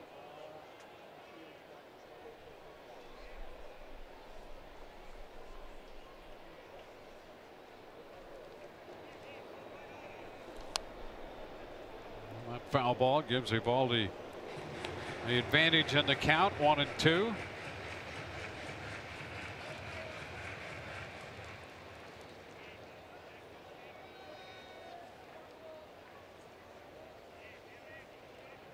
'28-year-old right-hander. And Smith is out on strikes. 1, 2, 3. Go the Mets. That's 8 strikeouts and still nothing for the Mets in a 6-0 ball game.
and then right back out on the road against the Twins leading up to the All-Star break. Here in New York, Matt Duffy opens the 6th inning and bounces one to third. Throw across to Flores. One pitch and one out in the 6th as the Rays have built a 6-0 lead. MLB at Bat, your #1 Rays app. Customize your experience to catch every moment this year.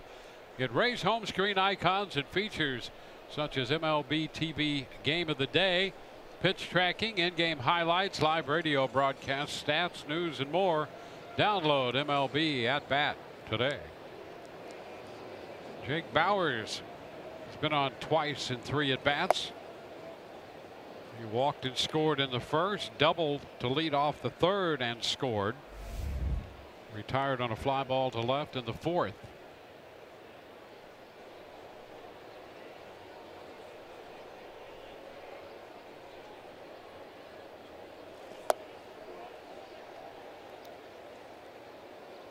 Two and 0.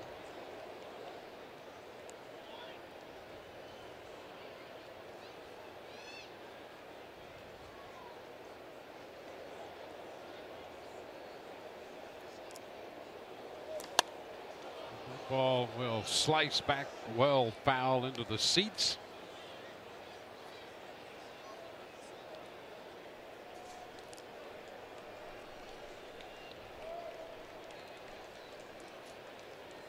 Six runs, 6 hits for the Rays.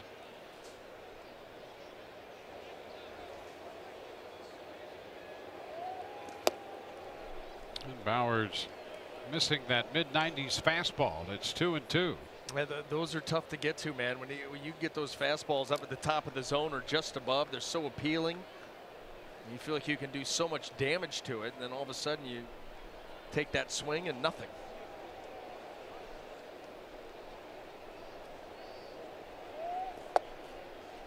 And a take on a pitch down, just missing. Full count.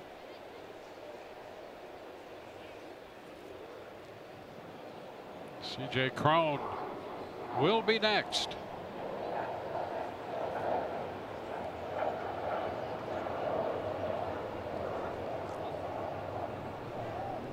There's a shot down the right field line.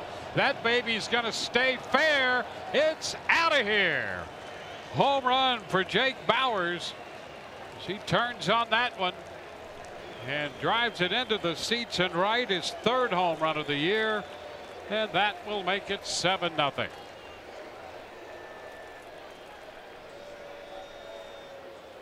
Rays hit their 2nd home run of the game.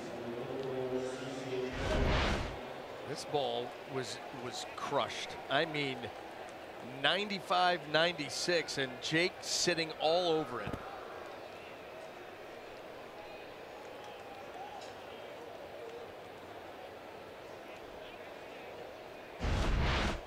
The only question, would it hook foul? And he just hit that ball straight fair. Yeah, he hit it through the hook. That's exactly right. There was no time.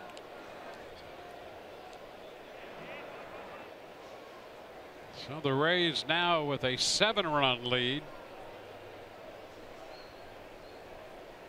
Strike the count on C.J. Cron, who opened the scoring with a home run back in the 1st. He's 1 for 3 on the day.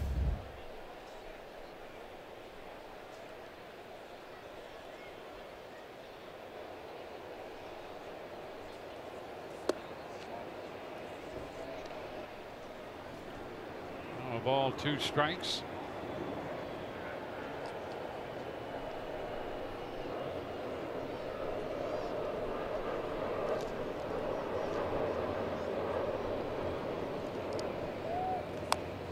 Tapper, that's going to be a foul ball. And back to the plate comes C.J. Cron. Well, your lip reading was pretty good. Was it? We're getting word on Malik's. He had leg cramps, both legs, and so he has left this game for that reason. I thought that's what I read quick. Nice going. I just didn't. Yeah, I didn't feel comfortable speculating. But I felt pretty strong about it. Thanks. Yeah. Next time I'm taking it right to the air then. Yeah, sure. Okay. Not that we've never speculated before. 2-2 the count on Crone. Fouls this one back. Rays with 5 runs off the starting pitcher Chris Flexen, and a couple now off Chris Beck.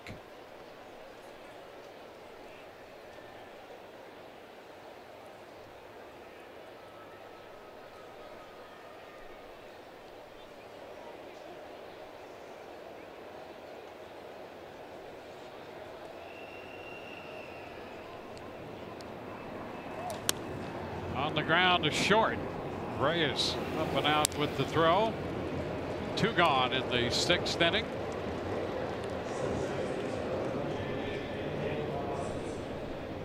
Three runs in the first, 2 runs in the 3rd, 1 run in the 5th, and another run in the 6th.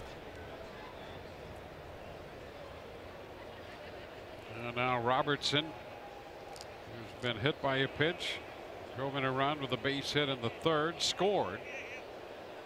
Off to second his last time. Pitch is a strike. Jake Bauers' 3rd home run of the year, adding to the lead here in this inning.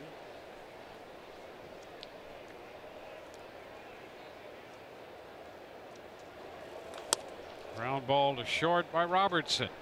Reyes again with the throw to first.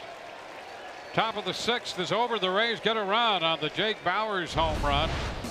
We're through 5 1/2, and the Rays have built a 7-0 lead.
Coming up tomorrow on Rays Live, the pregame show, again presented by your local Honda dealers. Chris Archer will return. We'll see how deep into that one he can go. And we'll take a look at the all-star rosters on Rays Live, the pregame tomorrow beginning at 6:30. Nathan Eovaldi ready to open the 6th. Devin Mesoraco pops it up foul. And that ball right in the home on deck circle, caught by Sucre. So 1 pitch and 1 out here in the 6th inning. The Mets still without a base runner. 16 up and 16 down to start this game for Nathan Eovaldi with 8 strikeouts. And at this point, he's had only 1 3-ball count. He went 3-2 to Cabrera and struck him out in the 4th. Reyes takes a pitch upstairs.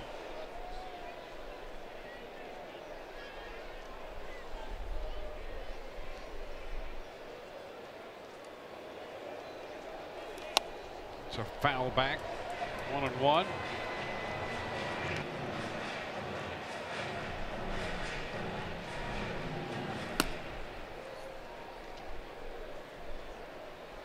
It's Tyler Bachelor up in the bullpen for the Mets.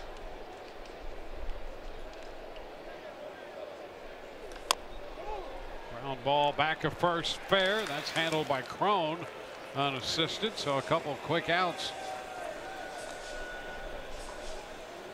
I'll tell you what, Nathan Eovaldi, I mean, so impressive today with all of the different pitches. You know, the fastball has been good. When he's gone to the split, it's been good. We've seen the cutter now come alive, and that's been a very effective pitch for him. He's got everything working. He's got an aggressive mindset. He's got a lead to work with. Perfect combination, and he's thrown up a great line. 8 punch outs in his 6th inning of work. Ahmed Rosario will pinch hit for Beck. 2 up, 2 down.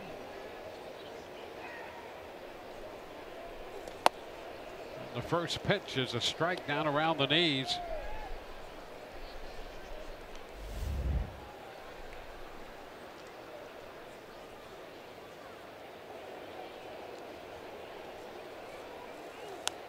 And it's fouled right back so quickly, an 0-2 count. Eovaldi made 16 pitches in the 4th.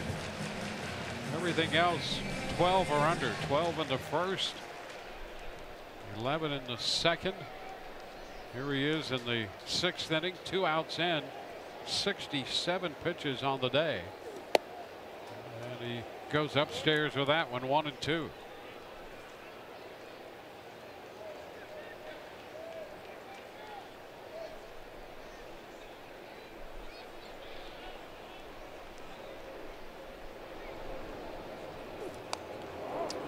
Foul ball back.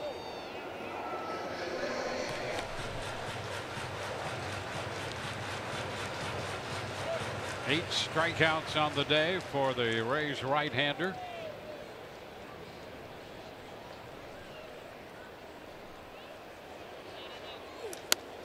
And a little short hopper down to first. Crone takes care of that. 3 up and 3 down. 18 up, 18 down. Nothing for the Mets. 7-0 right.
For your Chevy Prospect Spotlight, we're looking at right fielder Nathan Lukes, who is in AA Montgomery right now and is on a 9-game hitting streak. And during that streak, he's hitting .333 with 3 doubles, and then in 67 games with the Biscuits this season, hitting .300 with 24 extra base hits. So hopefully he'll continue that hit streak, guys.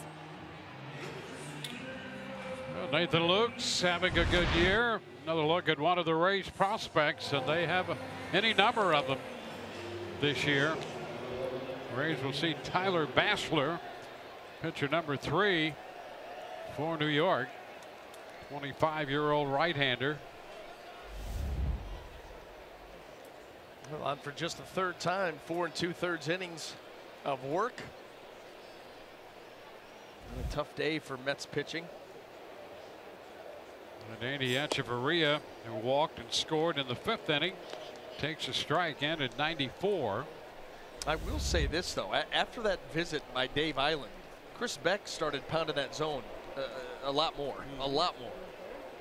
Well, he got a double play, I think, on the 2nd pitch. After Island spent some time with him out there.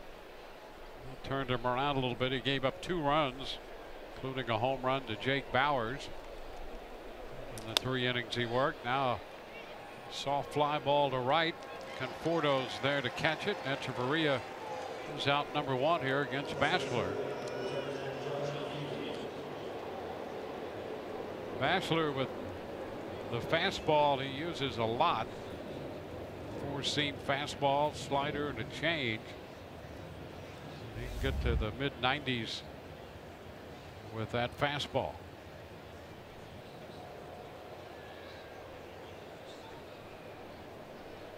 Johnny Field up here. This is his first plate appearance since taking over in the 5th inning for Malik Smith, who left with leg cramps.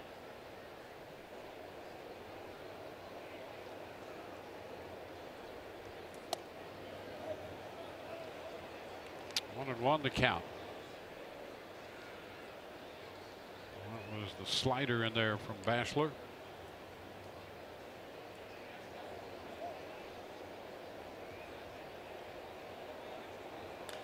Ground ball, foul, just outside the bag. Oh.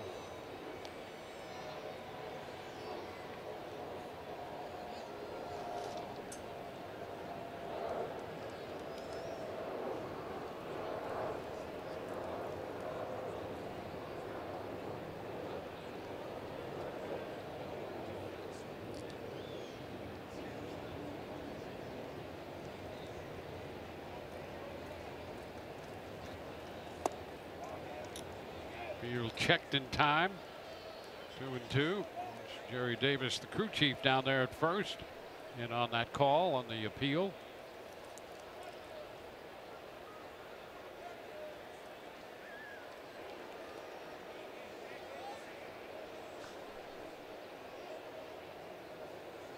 And a cut and a miss. Fastball 97. 2 up and 2 down. Yeah, you get the velocity on top of the fact that he is able to put it right on the corner. Tough combo.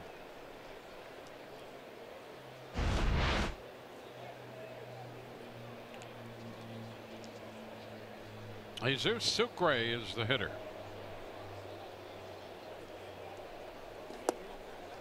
Outside. Well, the Rays have not been retired in order today through the first 6.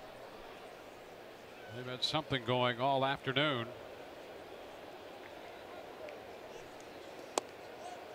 There's a strike to Sucre. It's 1-1. On the other side of that coin, Nathan Eovaldi has something special going on himself.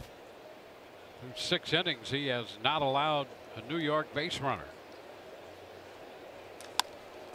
Sucre up the right side. That's a foul ball bounding into the seats. It's 1-2.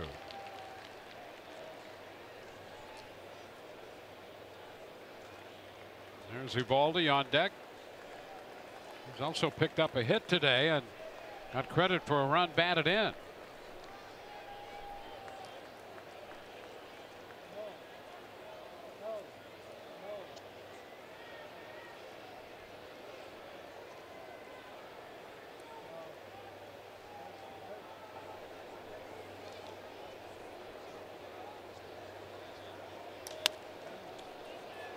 Near the right field line. Conforto over, and he makes the catch just across the right field line in foul territory. For the first time, the Rays are up and down in order. Bottom of the 7th inning coming up. 7-0 Rays.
Nathan Eovaldi back out there on the hill for the Rays.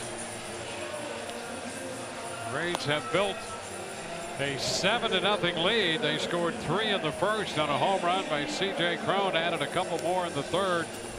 Single runs in the 5th and 6th innings, and Nathan Eovaldi has faced 18 men through 6 and has retired them all. 8 strikeouts. And his pitch count has been marvelous. He made only 9 pitches to get through the 6th, and so he's made 70 pitches through 6 innings. So he's been special out there today. No hits, no runs, no walks, no hit batters, nada. Perfect through 6. So he'll face the top of the order, Brandon Nimmo, here in the 7th. Nimmo has grounded out to second and has struck out swinging.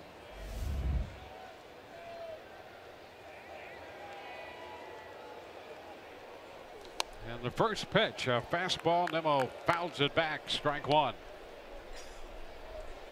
Nimmo started the day hitting .261. He had a double and a walk in the game yesterday.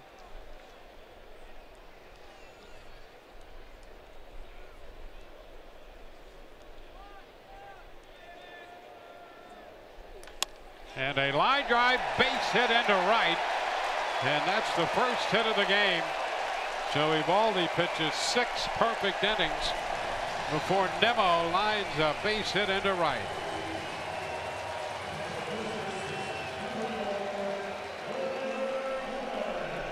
And so for the first time today, Eovaldi's going to work out of the stretch after this base hit. Man, trying to drive that ball in on the hands, and it got down and in. And Nimmo, you know, he's the one guy that has played well this entire series. A lot of energy. He's hit some balls hard. I'll tell you, Nathan Eovaldi gave us a great ride here this afternoon. Now it's just finish it off, go home with a win. Flores fouls that first pitch off, strike 1.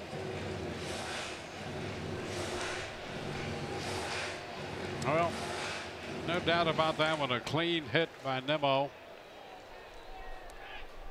And you're right, now take care of business. Finish this one off and head home and open that short series against Detroit. Foul ball out of play, 0-2.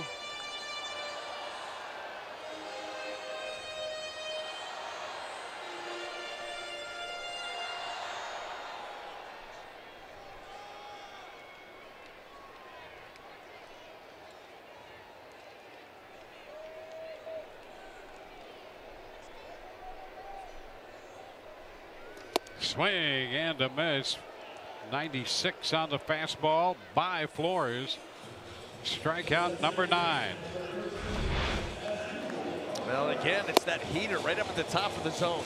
Consistently been mid-upper 90s with it, and has consistently put it in really, really good spots. Getting a lot of strikeouts. You see him on the verge of double digits here.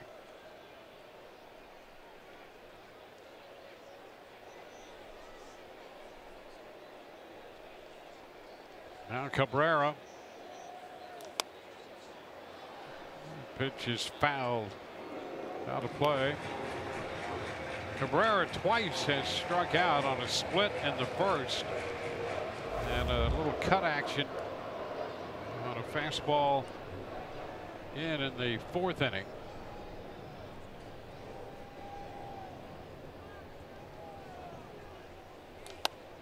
Lifts it foul, out of play, back a third, 0-2.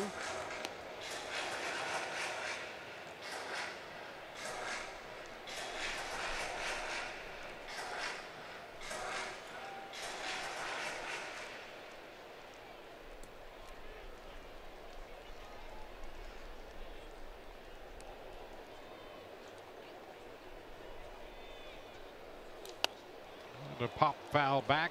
That's going to be out of play.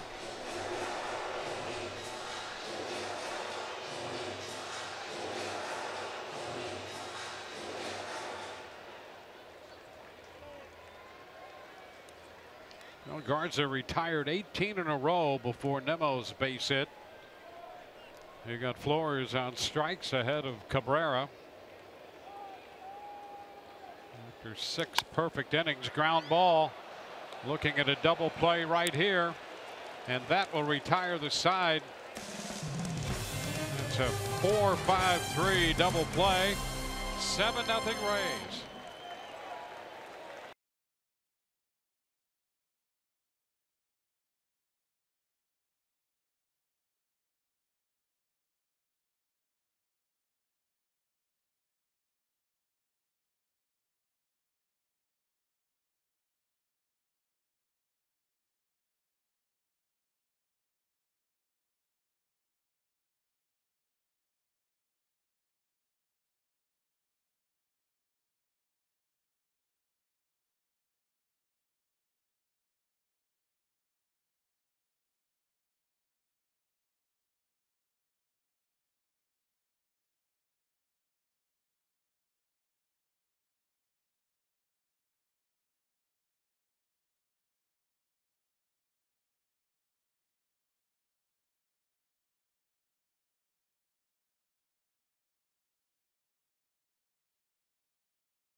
By WB Mason. Tuba WB Mason, the official office supply company of the Tampa Bay Rays. And by Geico. 15 minutes could save you 15% or more on car insurance.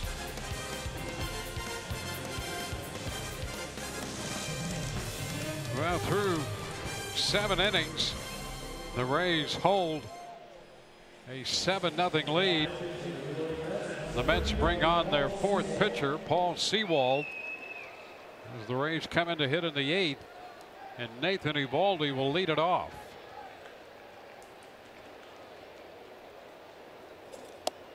First pitch is a strike. Kevin Plawecki takes over at first base. Flores, who had been there, moves over to play second.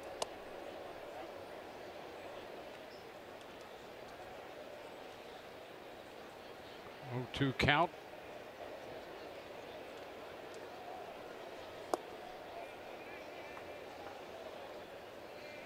Well, the Rays have led throughout. C.J. Cron hit a 3-run first inning home run. Eovaldi has done the rest, and he is called out on strikes here in the 8th.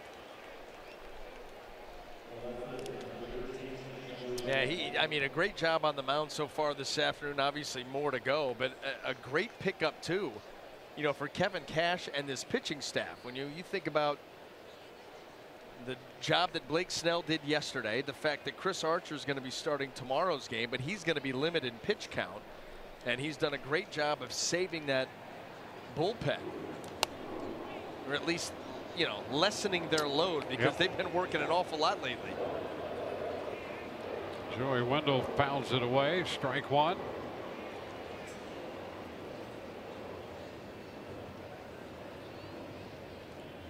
Wendell has been on 3 times today, playing in left field, and he strokes this one down the right field line. That ball is gone. Home run. He made it into the upper deck. That's his 3rd home run of the year. The Rays' 3rd home run of the day. And it's 8-0. Joey Wendell taking that 0-1 pitch out of here. I'll tell you what, making up for some lost time. This team has been home run starved. Not a lot in the way of the long ball here lately for the Rays, but 3 of them today, and Joey gets all of this one, no question about it.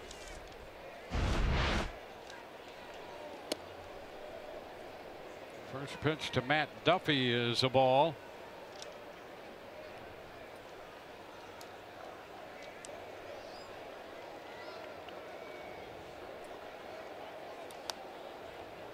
Fouled right back. 1-1. Wendell with a single, 2 walks, and now a home run today.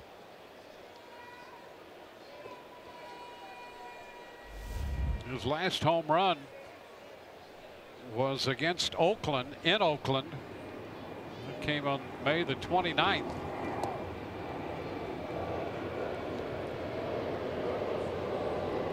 It's a 2-1 count. In fact, all 3 of his home runs have been on the road. Hit one against the White Sox in Chicago, one in Oakland, and now one here against the Mets at Citi Field.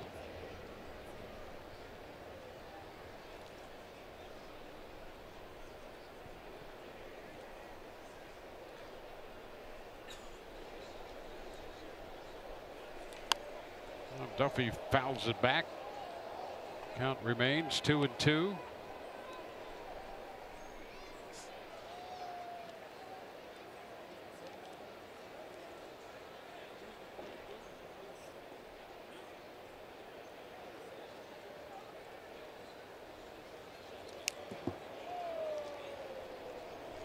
Still 2-2.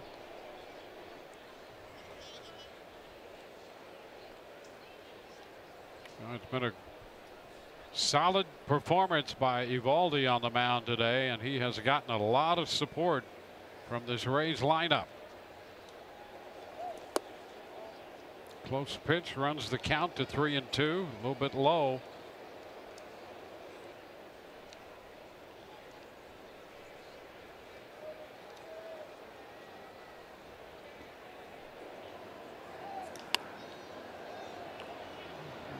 Out of play.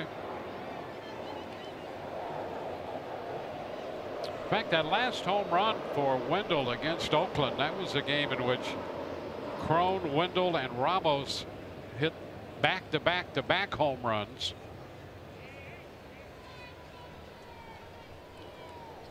Daniel Robertson later hit a home run in that game. Duffy draws the walk. That's 8 walks issued by New York pitching today. And Jake Bauers, who hit one out his last time. He goes with a walk and a double. He's driven in a run. He's scored 3 today, officially 2 for 3.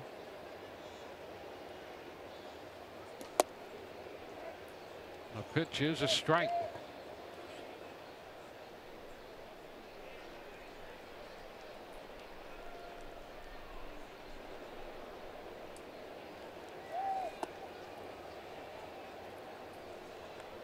It's been a busy day for the Rays offensively. Only one time, and we saw that in the 7th inning, did they go down 1-2-3.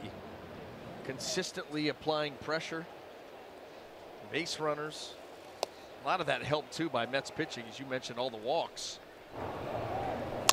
Jake's home run at the 6th. 3 of these babies. And I'll tell you what, all 3 of them hit extremely hard, starting with C.J. Crone early. Then Bauers, then Wendell. And Bauers is up in the count here, 3-1.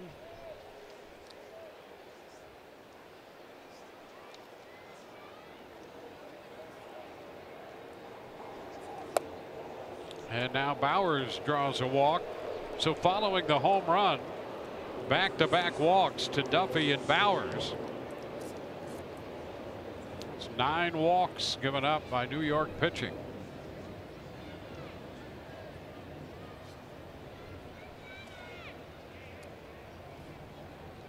Eovaldi, 7 innings of work today. You saw Andrew Kittredge a moment ago loosening in the Rays bullpen.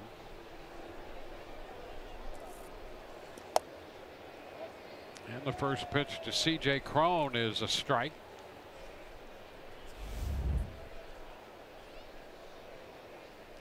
Crone opened the scoring with a 3-run first inning home run. Breaks his bat. That's going to fall for a base hit into left, and it's going to load the bases. Duffy had to wait to see how far that ball would carry. So he stops at third. Bowers at second, and Crone is aboard with a base hit, his second hit of the day. Well, here they go again. Rays looking to get into double digits here. Up 8-0 with the bases loaded, 1 out. Now Daniel Robertson. He's driven in a run.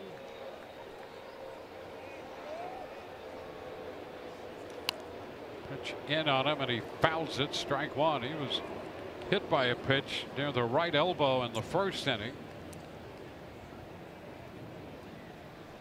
Followed that up with the RBI single and a run scored in the third. 1 for 3 today.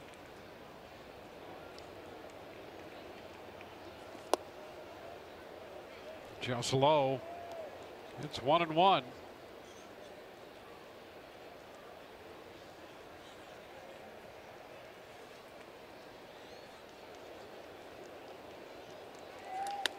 Little roller left side. Frazier to second one. That's the only one they're going to get. Duffy crosses the plate. Bowers moves to third. Robertson picks up his second run batted into the game. The Rays now have a 9-0 lead. Crone forced at second.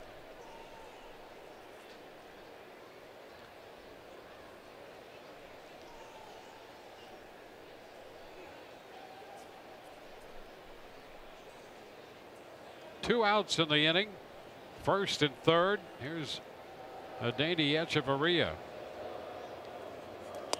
Swinging through that pitch for a strike.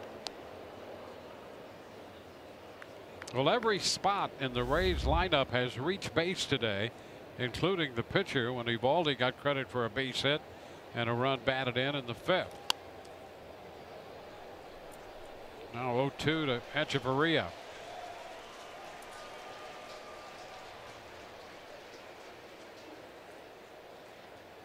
Rays have 9 runs, 9 hits.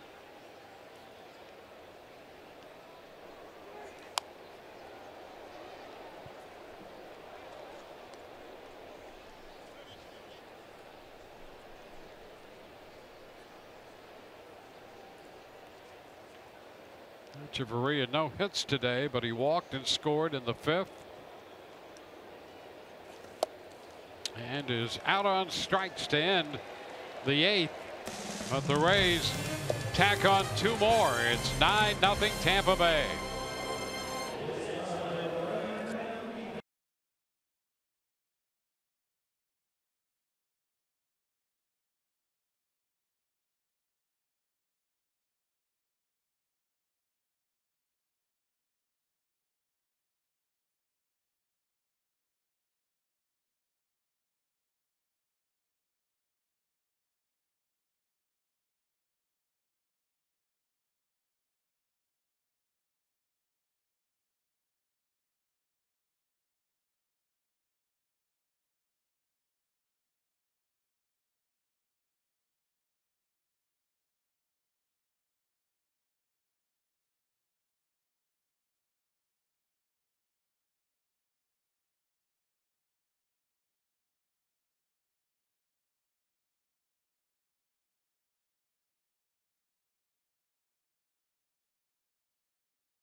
What a ride he gave everybody.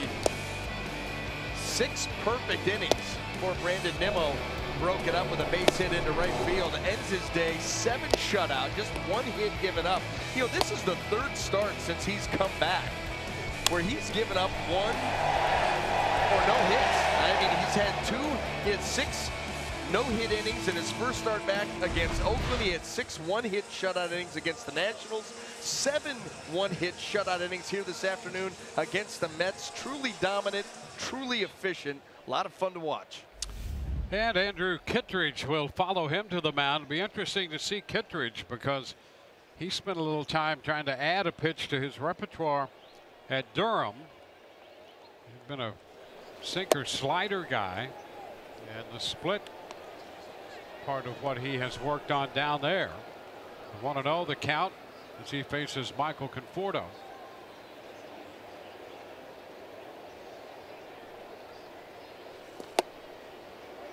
And a strike at 94 on the edge. You know, and it makes a lot of sense too. Think about right here to Conforto. Sinker down and away. The slider is going to move down and in. The split down middle. Maybe even a little fade on it. So you're talking about 3 different planes where you can attack hitters.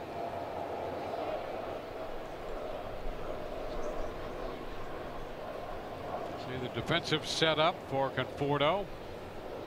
Robertson in shallow right. Kittredge falls behind 3-1.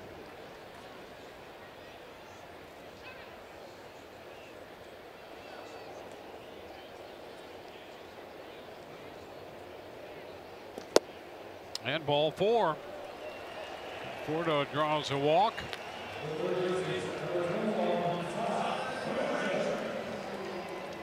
Catch baseball's biggest stars for an unforgettable show from the nation's capital. The MLB All-Star Game, July 17th, only on Fox, or stream it live on the Fox Sports app.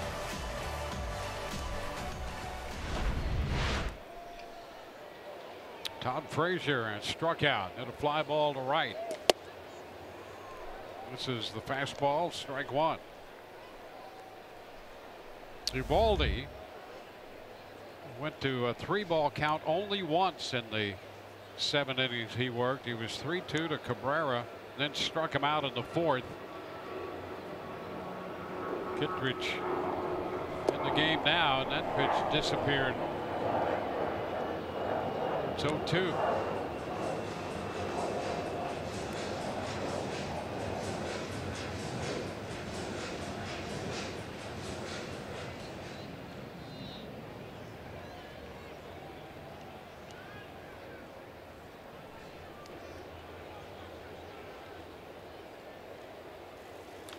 Ground ball, shortstop, Echeverria.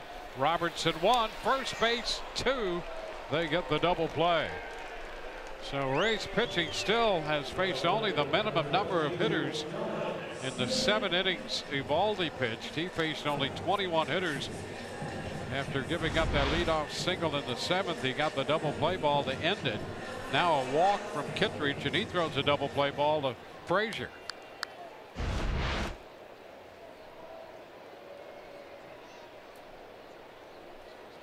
Dominic Smith at the plate.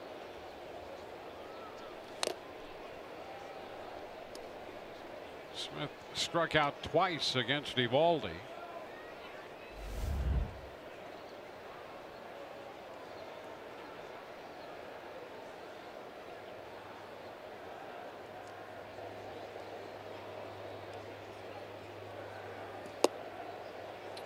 Wave and a miss, 0-2. Well, there was that split that we're working on, and early returns look good. The swing by Dominic Smith did not. And here's that ground ball off the slider.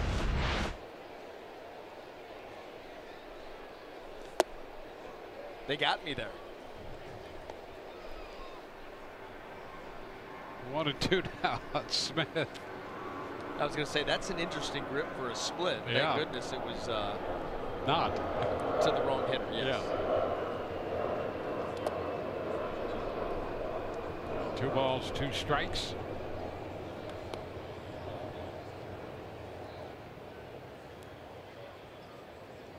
Kittredge making his first appearance since being recalled from Durham.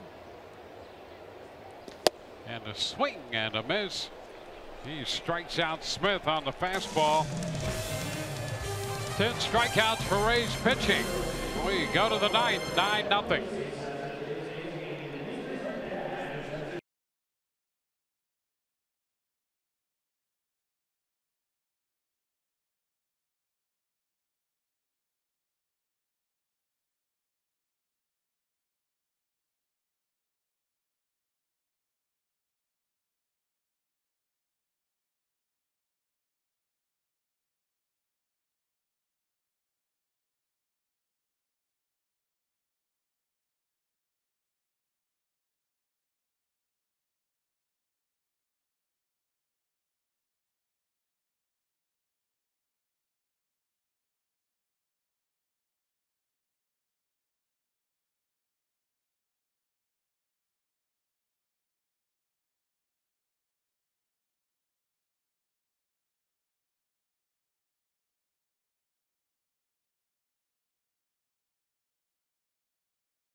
Your Southern Chevy dealers. By Eldorado Furniture, a different kind of furniture store for over 50 years. And by your local Ford dealers. It's a Wonderful Life, Dwayne. It's a Wonderful Life. It is a wonderful life. You're right. And that's a great movie.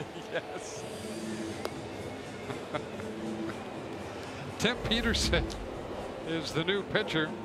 The Rays hold a big lead here, 9-0 going on to the ninth, and they're going to see their 5th New York pitcher. Well, it has been a struggle all afternoon for this group. Mickey Callaway challenged from the outset. You look at Chris Flexen, struggled and trying to piece it together from there. You got to give the Rays hitters a lot of credit for having a great game plan, executing it almost flawlessly, and constant pressure on the Mets. So Peterson deals a strike in there. Continues to be a difficult run for Mickey Callaway and the Mets. Yeah, and I think that it goes back to what we were talking about. You know, you think, saw Jacob deGrom the other day, and Noah Syndergaard obviously hurt. Steven Matz threw the ball well yesterday, but the bullpen has been a struggle. Today we've seen 4 or 5 pitchers come in, and it has not been easy for them. Then you kind of look at what the Mets are doing out there position player wise, and you just wonder how is it ever going to come into focus. And so it's a tough hand that Callaway's been dealt.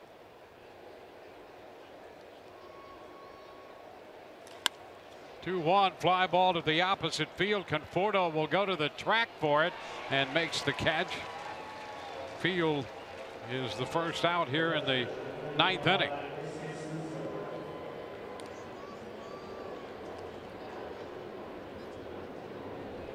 Matz pitched 6 1/3 yesterday. The Rays handed him a 3-0 loss.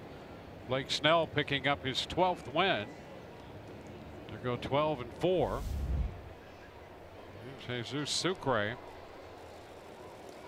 He swings through that first pitch for a strike. Well, you cannot be much more dominant than Blake Snell has been here. No, he's had a great first half. No question about that. And when you look at all the categories where he leads or is among the league leaders.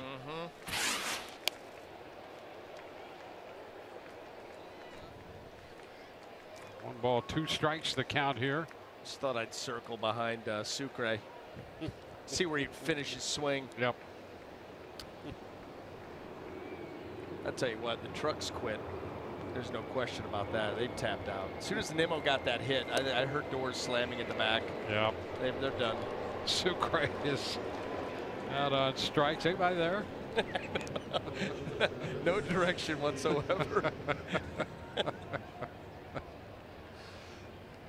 9-0 ball game here for the Rays, and now Kittredge will come on to get an at bat.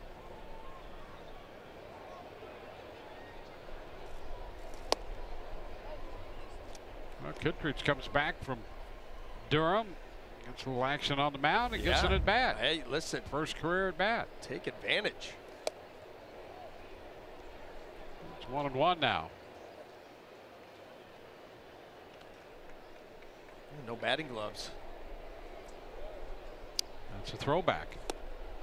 Going Joey Wendell style.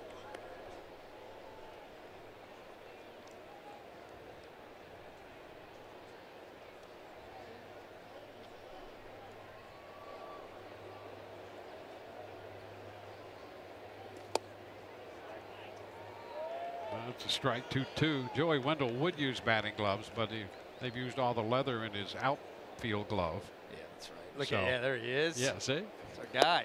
Oh, is this a no swing at bat, I think? Strike 3. Not cool. Yeah, there you go, huh? Well, 3 up, 3 down. First time that's happened for the Rays. Well, the second time today. And the Rays lead 9-0.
Steak and Shake, famous for steak burgers, and by your local Honda dealer. Well, the Rays in New York, wrapping up this series in Queens, up 9-0 on the verge of taking 2 out of 3 from the Mets. Andrew Kittredge followed Nathan Eovaldi, who worked 7 innings, gave up just 1 hit. Threw a double play ball. So through 7 innings, Eovaldi faced just 21 men. Kittredge gave up a walk but threw a double play ball, so he faced the minimum in the 8th, and the Rays actually have a chance to go through this game and face only the minimum number of hitters. It's the bottom 3 due up here, starting with Devin Mesoraco, the catcher for the Mets, in the 9th. And the pitch is a strike.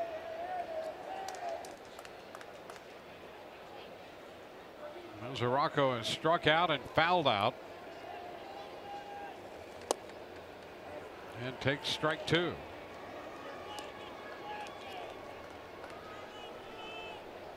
Reyes on deck.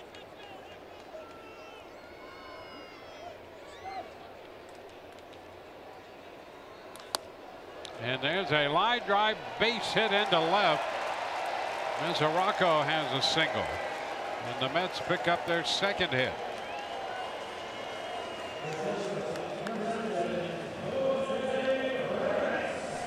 Now it will be Jose Reyes, who has struck out and grounded out.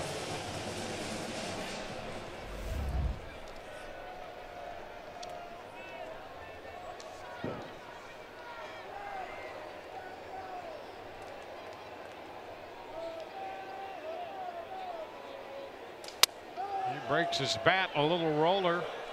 That's going to be handled at first by Crone. Mesoraco up to second base. So for the first time in this game, the Mets get a base runner as far as second. Reyes has rolled out. And Jose Bautista will pinch hit.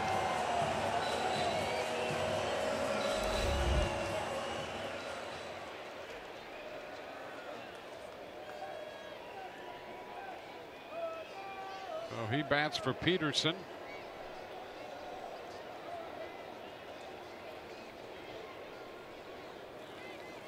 Oh, this pitch bounces by Sucre, and over to third goes Mesoraco. You can see immediately Andrew Kittredge looking at his hand. That ball, that's a fastball, and maybe the grip a little bit too good.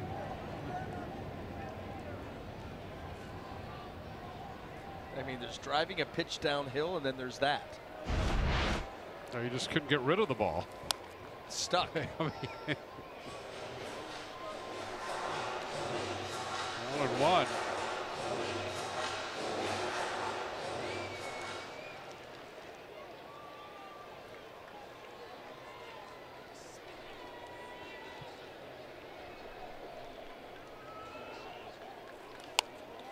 A little popper first base side. Crone in foul territory will make the catch. 2 gone here in the 9th inning.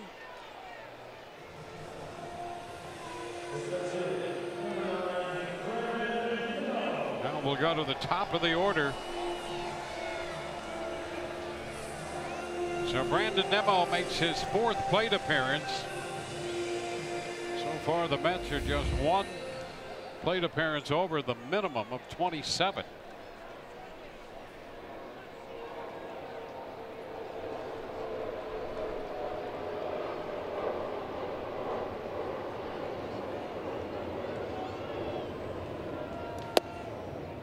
The pitch is a fastball missing, ball 1. Reyes will be headed home, opening a series tomorrow night against the Detroit Tigers.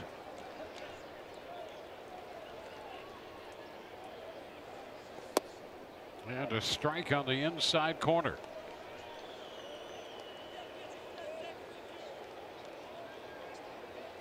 Rays 1 out away from moving a game over 500, looking for their 45th win. Came in 44 up and 44 down.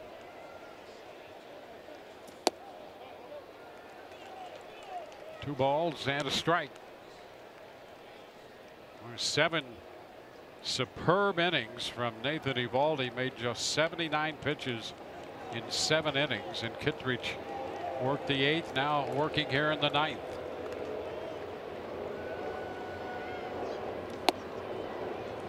It's 3-1.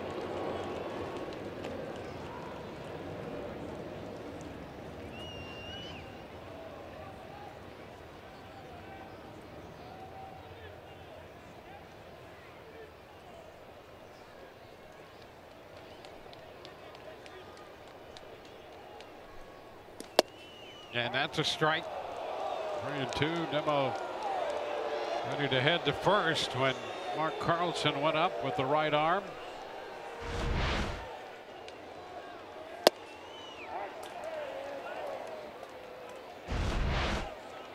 Now 3-2.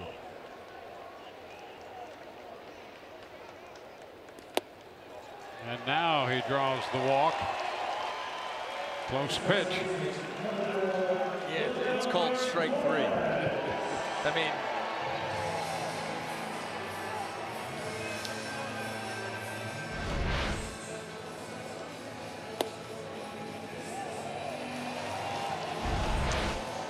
now Wilmer Flores Now playing second base.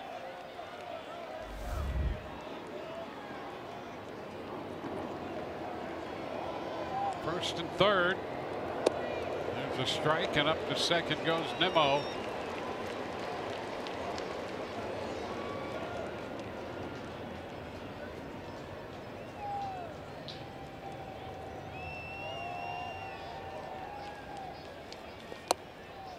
And another one. This one out there on the corner, a fastball. It's 0-2.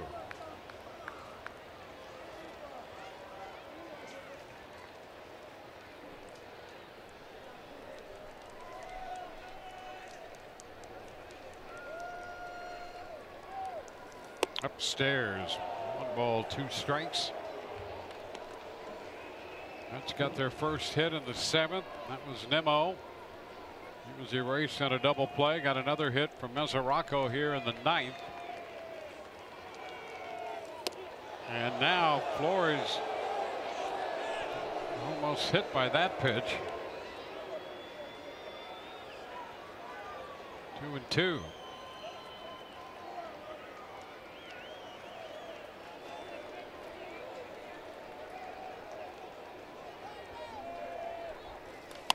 And a soft liner to short. That's going to end this one. So the Rays are winners 9-0 to take the final game of the series and the road trip and move a game over 500. Eovaldi will get his 3rd win. He's 3-3.